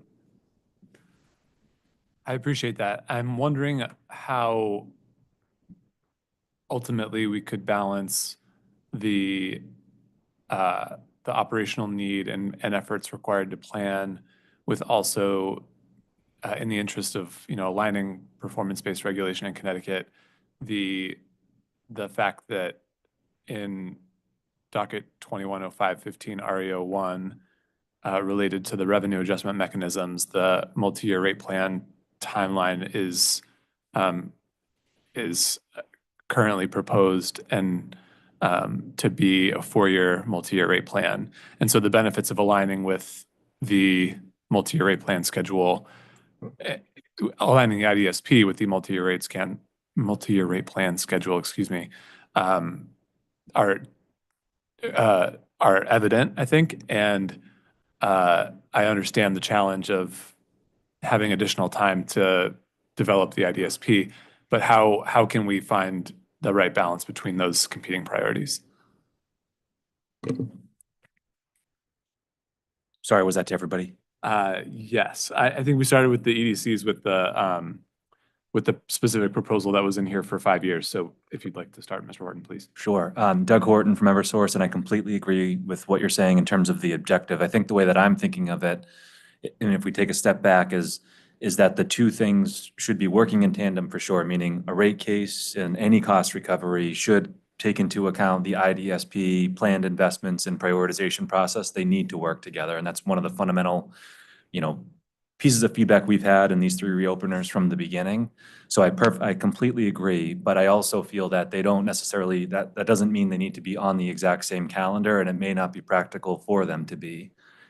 Because of the fact that, a rate case on its own, as we know, is a highly intensive, labor-intensive process and extremely, intense to get through. So to think about going through that process at the same time as the IDSP, it's probably, while a good goal to have them always be in aligned, I don't think it's practical to think that they're always going to be on the same calendar. There could be, although our aspiration is to have a 4-year PBR term, where it's entirely unclear if that's going to be achievable. And even if you have a 4-year term, there may be circumstances where you need to file a rate case sooner for whatever reason. So I could see, even with best intentions, and even if we design them to be perfectly aligned, life's going to happen and they're not going to be. And that's why I think they don't need to be. In my mind, the IDSP process can be independent. And then when a rate case happens, even if it's not exactly on the same cycle, if the IDSP process happened even 2 years prior or 4 years prior, that would still be the, standing document that would be directing or dictating how the utilities are prioritizing and planning. And then the rate case would just be a supplement to that. So I know this is very abstract, and I just want to, I guess that's how I see it. I think we do need to have these things be aligned, but I don't think it's possible to have them always be on the same calendar. I think we'd be better off if we can design the IDSP in a way that it can just inform the rate case whenever that rate case happens, period. Because I think ideally, in my mind, what would be the best thing is you'd have the IDSP complete, then you'd have a rate case, and that rate case would be based on the IDSP. But then I would also argue that's just not possible. We're never going to be able to get through an 18-month IDSP process, knowing all the work that it takes this team to do in advance of that IDSP process, then have a rate case, which takes a year to complete and a year to litigate. Like, we're constantly going to be chasing ourselves. It just won't ever work in practicality. There's just so much lead up on both of these things to think they would ever, you'd have to do them in sequence at every time. We would be 4 years late by the time we got a rate case filed, every single time we needed a rate case to be filed. I appreciate that there's a huge level of effort that you know much better than I do in terms of producing them. And I'm also wondering if do they need to be done in sequence, or I'm hearing the 18 months here, but if it's filed at the same time as the rate case, does it need a separate 18 months for a review if it's being reviewed as a part of the rate case, for example, just as a hypothetical? Well, I think so the value in having them separate is because putting on my rate making hat is that I would want to understand what is the ESMP, or excuse me, the IDSP. What does that document say as it relates to necessary infrastructure investments, which may be part of those three buckets I was talking about before, the core, the incremental, separately funded initiatives, and then IDSP specific initiatives. I would want to know what those things are going into a rate case so that I could make an informed proposal to PURA and other stakeholders on how I would recommend we design the rate making paradigm that fits with that. It would be really hard for me to do that in parallel, not knowing the outcome of the IDSP. It certainly could be done, but I'd be making assumptions based on the IDSP. I also I don't know the level of involvement that would require to investigate the IDSP. I can tell you, and it is what it is, but a rate case is highly, intensive. And although we have 10,000 employees at Eversource, not all 10,000 employees are able to swing in and help respond to discovery. It's an intense effort on a smaller group of people that would have broad overlap. If we're in an electric rate case at the same time we're in an electric IDSP, people would never be able to sleep. Wouldn't be possible. So I don't know. I don't have an answer for you, other than I just go back to, I think if we can try to design it in a way that they can operate independently and still have good outcomes on both sides, I think we're better off. Thank you. Does OCC want to come on here? Yes, Jamie Talbert Slagle, OCC. I was going to say I agree with Mr. Horton, but then he changed a little bit. But I do think that we look at it like the IDSP would then inform the subsequent rate case. So maybe on a 2-year basis. So they're 4 years apart, and then the IDSP is filed, and 2 years later the rate case is filed, and then it continues on that pattern. And again, I'm not on the technical side, but I would assume I understand the first year of developing this IDSP would be a heavy lift, but I would imagine that after that, and you kind of get your feet under you, that you would be able to do it more easily, and it would not be as much of a burden. But maybe I'm just ignorant in that. But could you speak to that at all? I think you're probably right. And I will say, so thinking now to New Hampshire, we did used to have a separate process, and the idea was much like what you described. So you'd have this IDSP, which then it was on a separate cycle from a rate, but it would inform the rate case exactly. And then that's no longer the case in New Hampshire. What we did in this rate case, we did exactly what Mr. Kramer, you were just suggesting. So I'm a little bit contradicting myself. We filed, a distribution system plan as part of our rate case. And then it's just in that rate case. So I think it can be done either way. Again, my overarching point is I think the IDSP certainly needs to inform the rate case, and it can potentially be done at the same time of a rate case. But I also think there's value in having the flexibility in case the rate cases need to happen on a separate cadence than the IDSP, which like Dr. Walker said, if a rate case is happening every 2 years, it may not make sense to go through the effort of updating your IDSP. Or I should just say, if the rate case is happening more frequently, the prior IDSP may not be stale and require that update. It just may not, depending on circumstances. Okay. And Kevin Donnelly from UI, just to perhaps chime in addition to what Mr. Horton said, I think it makes sense, and what we've heard from others in the OCC, it makes sense on conceptually. IDSP happens, it informs your rate case, it brings forward what your capital plan is going to be. Ideally, you come out with a 4-year rate plan that you can operate under, and you don't need to go back in. It all makes sense. You're into the cycle for the next one.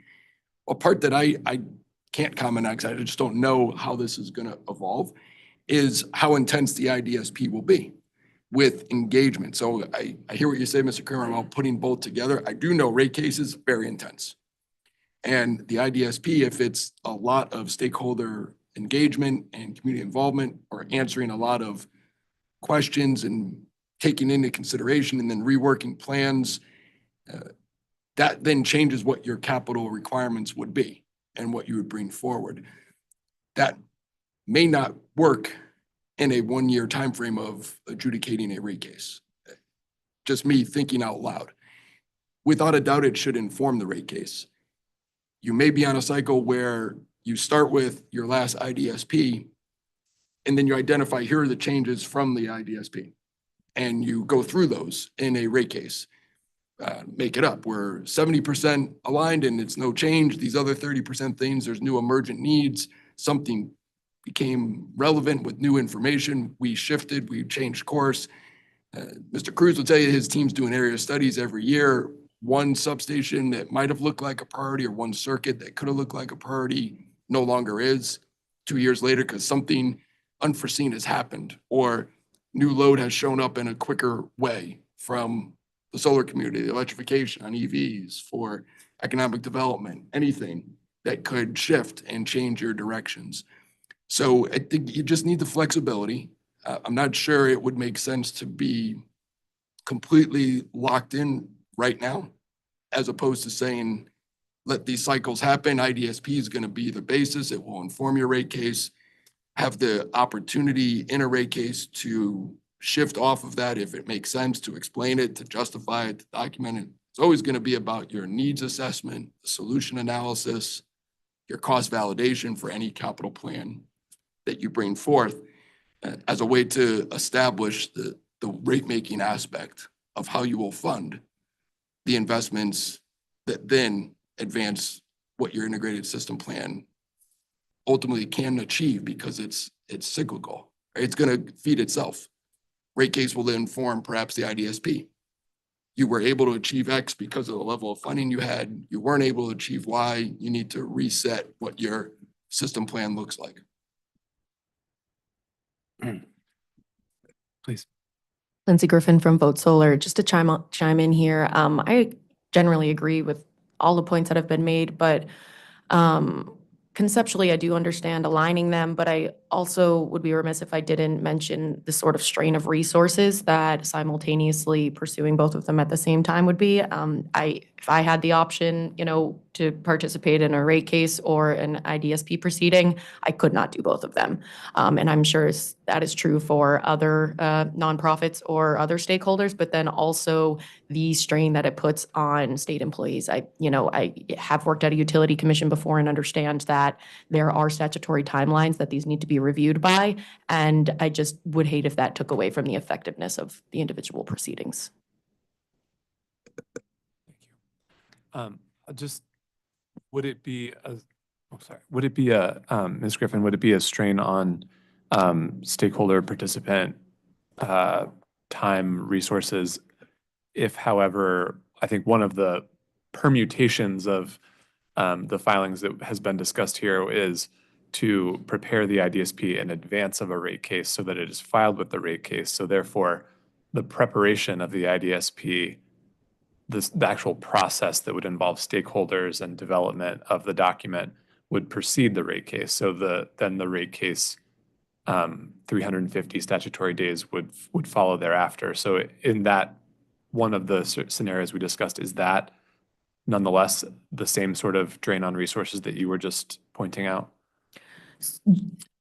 Just to clarify your question, so I have not previously engaged in a rate case in Connecticut before, so I'm not entirely familiar and sort of ignorant to the process. So if what you're asking is the IDSP would come prior to the petition of a rate case or during? Oh, prior? Prior to. Oh, then it would be, if they are not being reviewed congruently, then it would be different timelines of engagement. So that would not, it wouldn't be the double strain. It would just be my normal engagement in proceedings. Thank you. Kevin Donnelly, if I could share one more thing on that cycle.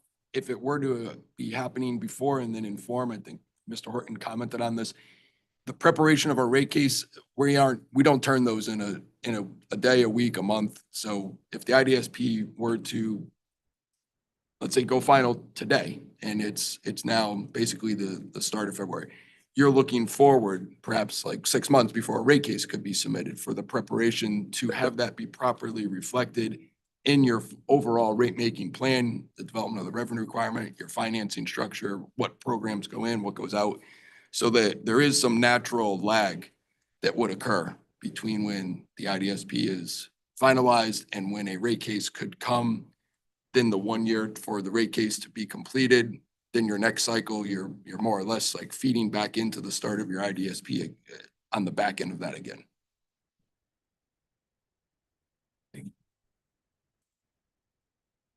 Thank you.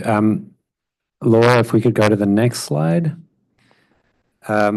So this is a question for the OCC and then a follow-up for the EDCs. So this slide shows the OCC's proposal on page 5 of their recommendations for aligning the IDSP filings with the multi-year rate plan schedule being developed in docket 210515 REO1. For the OCC, on page 22 of your recommendations, you propose what you term an annual entering service review, which you describe as an annual submission that would detail capital investments that have been made in the previous year. Can you expand on what such a filing would be composed of, whether this filing would categorize investments in any way, and whether and how it would relate to the multi-year rate plan process?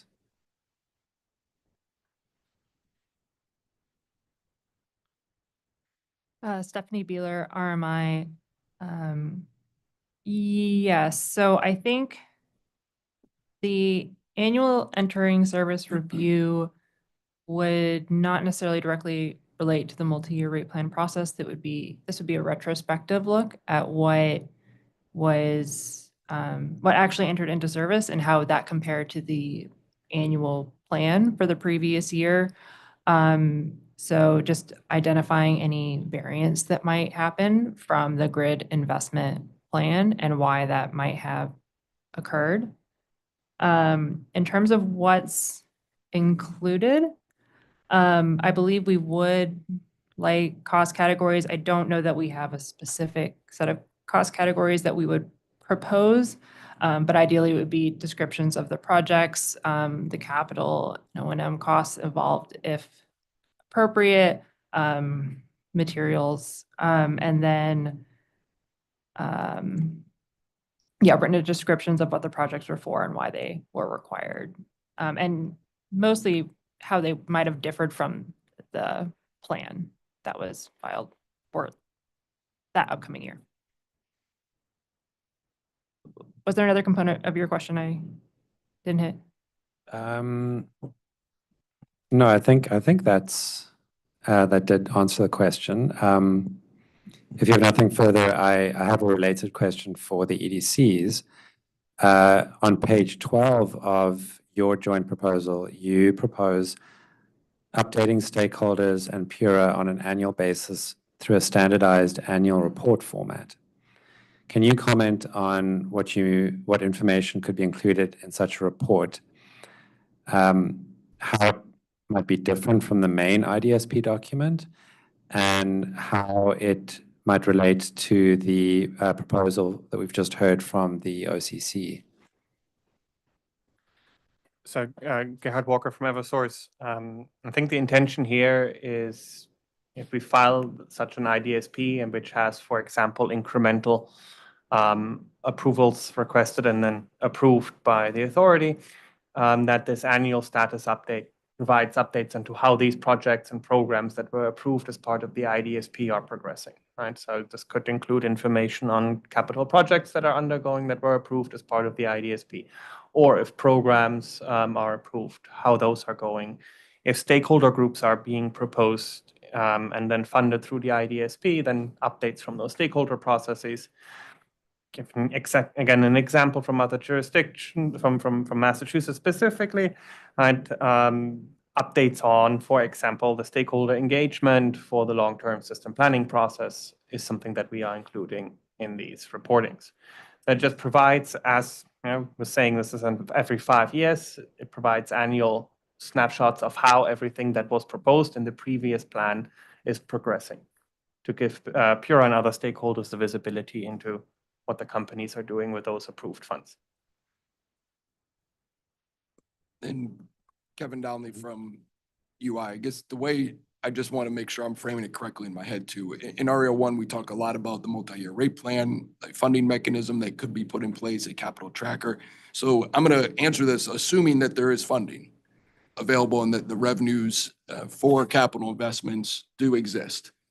So you have a 5-year IDSP. If it's aligned perfectly with the rate case, then you have the funding that's set up for it. If it isn't, the question is whether or not you do have the capital to actually make the investments that you've proposed and put forth in an IDSP. I think it makes perfect sense to then track that and have touch points.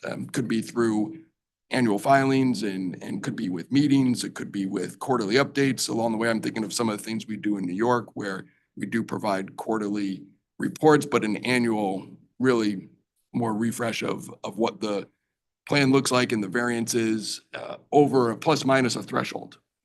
You don't necessarily want to get caught trying to explain every dollar. There's a lot of things that happen and move between projects, between programs. And that allows for open interaction with the utility, in that case, the commission staff here, whoever is engaged could understand what's evolving, what's happening. One thing to recognize is that there will be changes. What we all know is a plan is as good as it can be, and it's probably wrong a minute, a day, a week later. It's not going to be perfect. So there will be variation. Nothing's going to come out exactly as planned. And having some level of defined criteria for threshold or understanding of what that looks like upfront would be very helpful.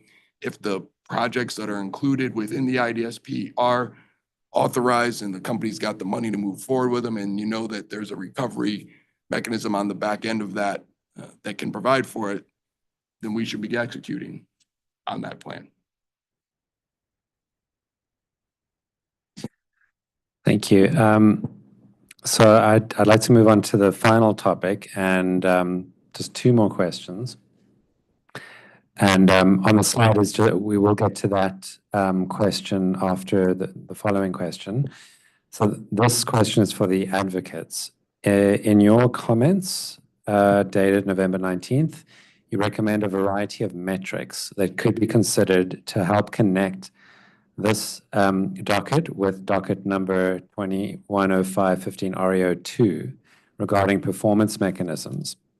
Are there particular gaps in the performance mechanism portfolio that the advocates recommend be addressed to track or advance the IDSP?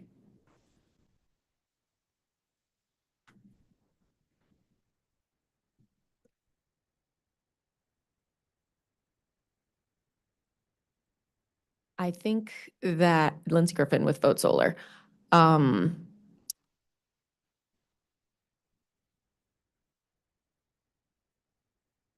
I'd like to follow up with this question. I think there could be more detail provided. I don't want to miss something off the top of my head. I think this could be a question that we could follow up with and provide more detailed response. My immediate concern is how the updated straw proposal from REO2 is going to be impacted.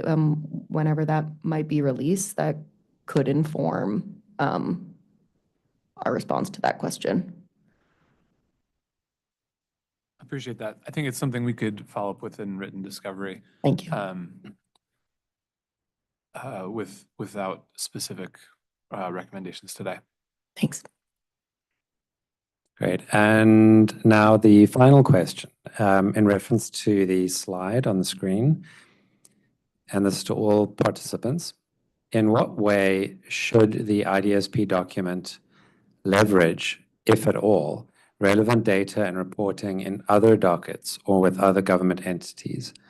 So some examples are the forecast of loads filed with the Connecticut Siting Council, the grid needs assessments filed with the annual IES and NWS program dockets, and the resiliency information filed in the TDRP reports.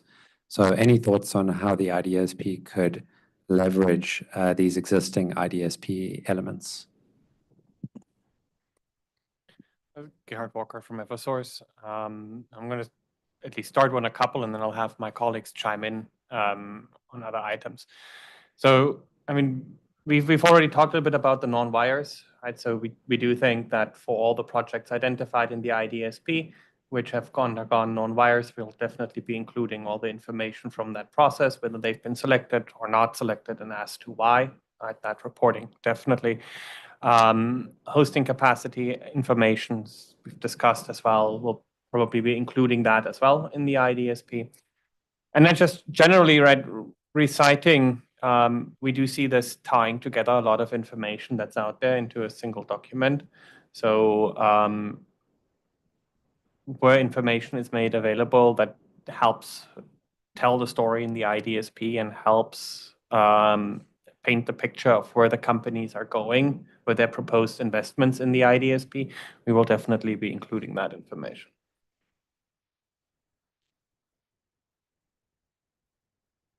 Yeah.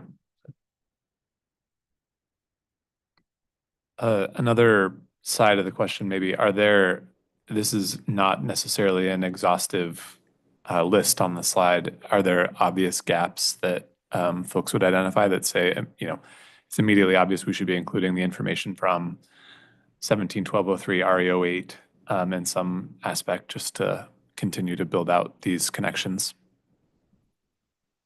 Jamie Talbert-Slagle with OCC.